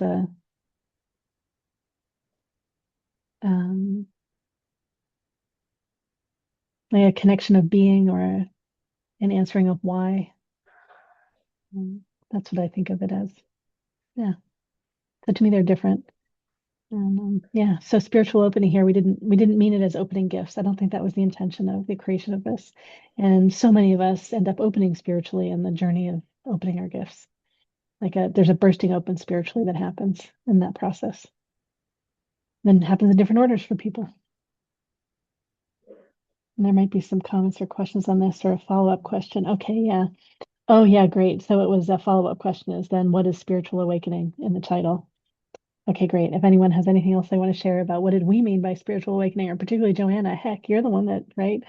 You brought this, so. Dang it, I just think of the titles now. No, I think it's a big word and it's also kind of trendy. Like a lot of people are like, hey, I'm having a spiritual awakening, and they don't really totally know what they're talking about. For me, I kind of take the words like true to definition. For me, I was not spiritual at all before this happened 2 years ago. I purposely like avoided anything related to spirit, angels. Okay, I watched Ghost Hunters. That was about as spiritual as I got because I liked seeing plumbers that debunked haunted houses. It was funny. But otherwise, I really was like so far away from anything spiritual, any spiritual practice. I couldn't meditate for the life of me with my ADHD. I had really hard problems figuring out how to still my mind and how to sit still. And as I was on leave from work, I just was working through a lot of stuff, and I did some art therapy that really started like I basically started painting outlines of angels all the time. And it's just this little easy form, and it was painting without a purpose, so it's mindfulness, and it really helped me relax. And the more that happened, I started reading about other stuff like, oh, if you see a feather, that's a sign from your angels. So then I started looking into angels and learning more about working with angels. And that kind of started opening me up towards doing intuitive painting, but also towards healing and a healing focus. And then I started peeling back more layers. And I'm like, oh, I can go kind of chat with angels. I don't get actual like responses that I can hear, like as if they were standing in the room. But I do get responses. And if I'm unsure, I ask for angel numbers, like a lot of angel numbers. I love getting those, or signs that I'm on the right path. And with that, it's actually brought me like into the meditative state and learning about meditation. And I'm actually also, I forgot to mention earlier, a daily practice I do now is I bless my water. Because water is the creation of everything, wealth and everything. So that's kind of how I came about it. Like I would run away from anything related to the church. Like I didn't want to hear it. It was just not me. And now I'm open to so many new concepts and so many different things that I thought it would be really cool to kind of like expand on the topic. Great, thanks. And Echo's got something else to share. Go ahead, Echo. For me, the spiritual awakening is like I was living my life. I had no interest at all in psychic or anything like that. In fact, like Joanna would have run away from it. Wasn't something I was interested in. But here I am going living my life. I was in a certain state, uh, very hard part of my life, and all of a sudden this other world came up and bumped into me. And it was that awakening into that world that kind of made everything flow. Helped me deal with stuff and helped me move on. I guess one thing we haven't talked about as much here. We did a little bit, but I'm thinking of some people that will suddenly have like what's called a Kundalini experience or something like that, Kundalini energy rising. Or I believe some people have opened, I'm just thinking of other practitioners and things that aren't here, of being visited by ETs, or like having someone suddenly like tell them that they're a star seed, and that opens a whole bunch of things. So sometimes there's a like a very like instant kind of event that is an opening for people. And that changes their context. Or sometimes people have accidents and things like that. Like there are all kinds of different things. I like near-death experiences. Yeah, we haven't touched on any of those kinds of things. They're maybe not as common, but yeah, if anyone has anything they want to share about those things. So I can share because it's super relevant. So as I was like this past few months, I've never really been into communication with extraterrestrials, and I'm just not interested. I'm like, it's not my thing. I don't like movies about aliens. I'm just like, whatever. Um, but then I started getting oracle card draws that referenced like Pleiadians and Syrians, and occasionally a YouTube video would pop up on my feed about talking with them. And I kind of was dabbing at it. And then a Sacred Sister Circle I'm a member of, who that's run by a local medium who's amazing, was like, she did a card pull, and it was just for me and one other person. We had chose the cards. And she's like, this is about talking with your cosmic relations and expanding that communication. And finally, I was like, I think that's for me. And I've been told by another person that people might know, so I'm not going to say, that it's not always the great idea to work with or communicate with other beings. So I was hesitant, and she's like, no, as long as you have your protection up and you are on the high frequency asking for interactions of the highest frequency, it's okay. So I've been chatting a little bit with Pleiadians, but I'm very slow to talk to people, and I don't get very like, I'm very cautious, I'll say. But nothing negative has happened. Like they've given me helpful information, but nothing mind blowing or weird. But I'm that person too. Like I am not looking for weird, mind blowing information, or I just like little things to test them. It's pretty much where I go. Great, great. Thanks. Anna's got something to share. So I was a person who was very in the in the brain, and I would think, and if I had any emotion, it would just take me away, and I would try to block it. So it was like constantly zzz. And I've been at this stage when I was taking all the classes that I could take on hypnosis and traveling and learning. And I was getting it. I'm not getting it. I should be so confident. I should be so awesome. And I'm still in my energy of being awkward. And I thought I have to do something big, something big.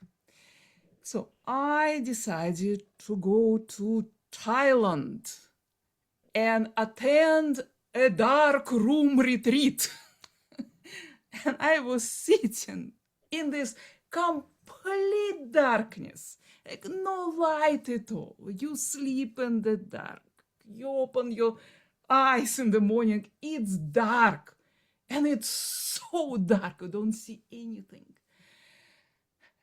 And I was like, what I'm doing here? I'm supposed to have some insight. And the day after day, blending the darkness. And then it was time to go out. And I was like, oh, I'm still not enlightening it at all. And then I stepped out at night. And the moon was so huge. And every leaf was illuminated. And the smell of air was just delicious. And I felt like light going into every cell. It was so real. I was filled with it, like light. I had to spend a week in the dark to open to it. And it was like, and every taste, every sound was like, oh my God, I have a body. I have this beautiful body. I am alive on this planet. I'm a spirit. And I have this awesome experience. And it was just like this.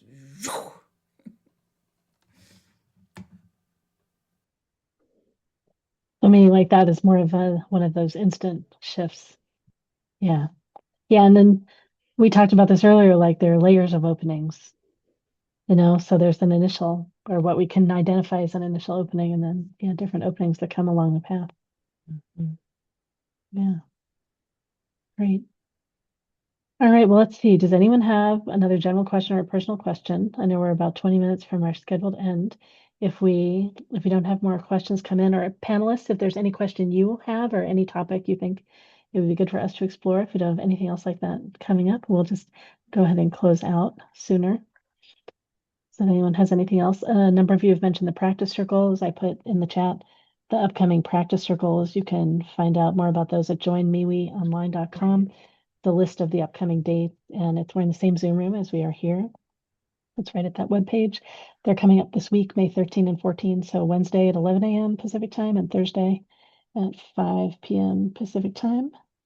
Someone else joining us. And then Jennifer, did you want to say something about the event that and I'm happy if anyone else in the panel wants to share about events that they're running. Jennifer, do you want to say something about the event that you have at the end of the month? Sure. At the end of the month, I'm in Salem, Oregon. And so it's a live in-person event, and we're doing a full moon ritual of sorts.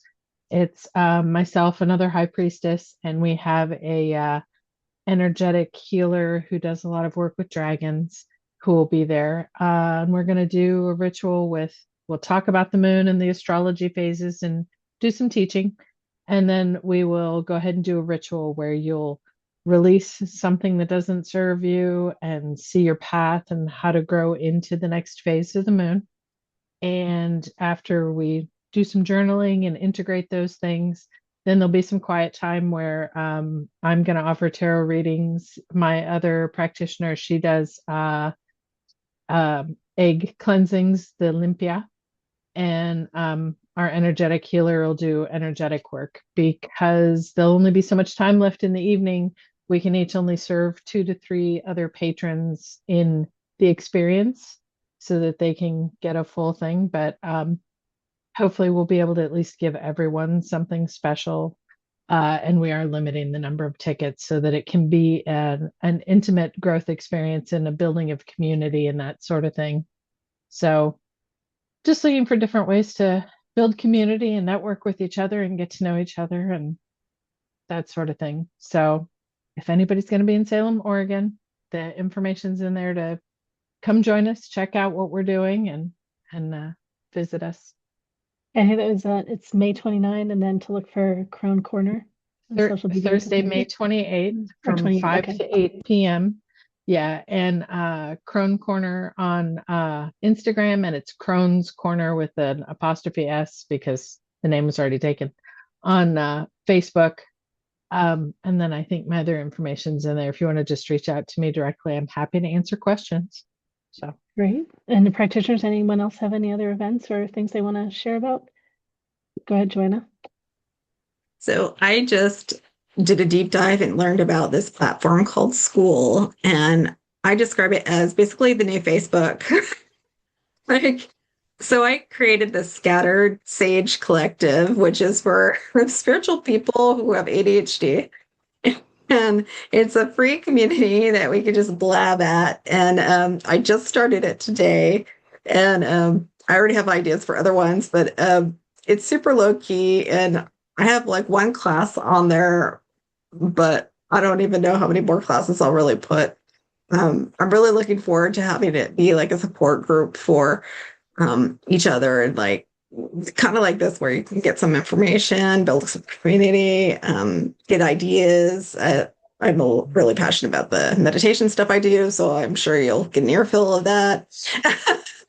But that's kind of fun. So if you're interested, check it out. There's a ton of other like schools, I guess they're called, on there. So you may find something else. I think I'm going to start like a help by killing my plants gardening one of some sort, as I've become a little passionate about gardening lately. Great. And if you're not familiar with it, it's SKOOL.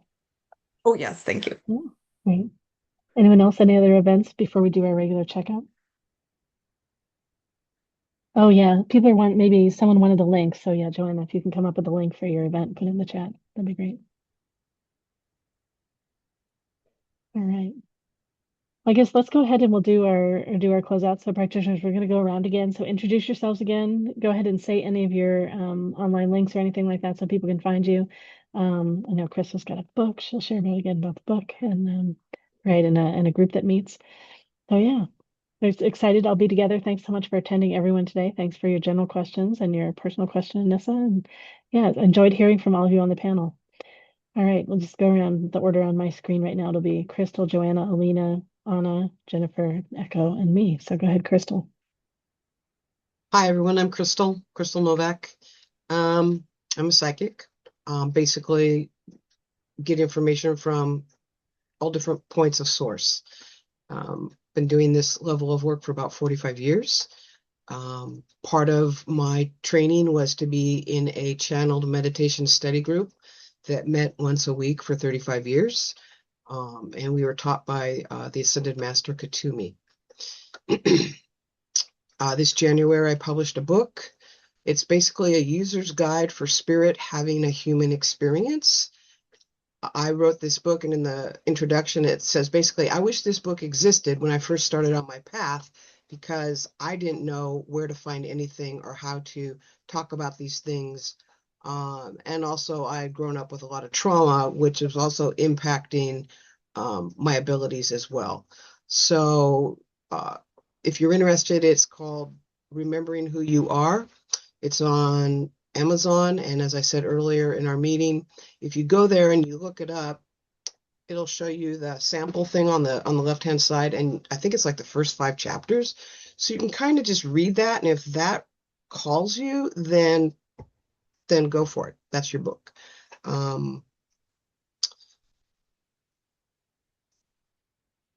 Yeah. I also have a website. Basically, it's iknowstuff.me, or you can email me at crystal@iknowstuff.me. And also I'll be in the Cosmic Conversation thing that we do pretty much monthly towards the end of this month, which came about from myself and basically Kai, who's another practitioner. We'd be at the MIWI fairs, and if things were slow, we'd start chit-chatting. And we both have very different backgrounds. And so I would say one thing and Kai would go, "What is that?" And I'd mention it and she'd go, "Oh." And then so she'd say something and I go, "What is that?" So we just started having these really cool conversations. Lorelei would come by and be very upset because she could not sit and chat with us because she had a fair to run. So that is what created the Cosmic Conversation. If you haven't attended before, it's basically a live interactive podcast. We never know what we're going to be talking about. And we definitely want you in the audience to participate and ask questions, share your experiences. If you're curious, I know that past of those were recorded and they're on YouTube if you want to look one or two of them up and just see what that's like. So yeah, that's that. And Laura, do you have an ongoing group still? A weekly group? Yes, I have a group that's called the Path of Light. We meet every Thursday evening on Zoom. It's a $38 a month subscription. It's part the way that I got taught in that 35-year meditation study group, and part of my experience as well. And we do guided meditation, and sometimes we'll have a theme that we're going to talk about. Other times someone will ask a question and that'll spark a conversation. And the goal of the group is to be in a safe container where you can talk about stuff. It's safe to share. There's no pressure. If you don't want to share, you don't have to. And it's open to whoever. Again, I always like, if I feel a pull towards something, then I'm going to go look at that. And it's all different ages that are attending, all different levels of experience. So yeah, that's going on there as well. So thank you, Laura. I spaced that out. Great. Thanks, Crystal. Next is Joanna. Hello again. I've been kind of passive lately. So I'm in the middle of redesigning my website. I'm offering some new communication and energy sessions that are more journeys. So they're a little longer, and also some 6-week coaching courses. My intention on the school site, when I get more active on that, is to be offering live oracle card readings on a regular basis, because I have like so much fun doing that. I'm doing it every day on YouTube right now. And I really want to connect with people and help people out with that. So that's one of my big plans with that. What else am I doing? I've got a metaphysical market this weekend. And then in June, I have the MIWI Fair in Mountain. And the animal communication panel that's coming up. I'm going to be on that too, which I'm very much looking forward to. And I think that's it. Great. I'll get the date for that too and a link to that. And Alina's next. Yes. So if it hasn't been obvious while I was talking, I am a certified crystal healer and a neurographics coach, and I read a astrological oracle deck. It's titled Symbolon. And my website is right here. It's bio.site/sadal.matters. And my email is right there, sadal.matters@outlook.com. Hopefully, if you increase it on the screen, you'll be able to see it. Everything that I do is on the website. All the links are there. If you have any questions, feel free to email. I answer as soon as I possibly can. I do have a full-time job, so but as soon as I see the email, if I have time to sit down and type in the answer, I absolutely will, communicate back. Uh, I have been interviewed by a local radio station. That interview isn't out yet. I don't know when it's going to be out. I was told that I would be told when it's coming out. So hopefully I'll hear from them sometime soon because they clearly have my recording now. Um, but as for the events, because I am in Kentucky, it may or may not be more or less challenging for some to find me. But my website right there has a link to my authors page, and it has the link to events. I try to keep it as updated as I possibly can. I know it's a lot of clicking, but this is kind of all I could do without overwhelming my main website. So thank you for coming. It was a lovely discussion. I loved every minute of it. Not just talking, but also listening. And the questions were very enriching.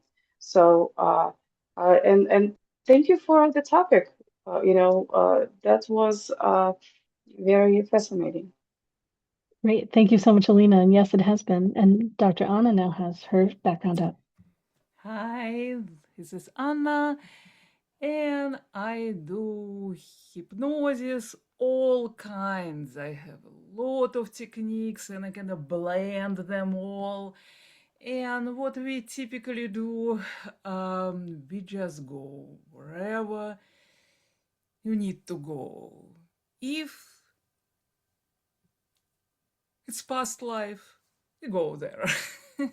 If you have any spiritual connections that you need to explore, you go there.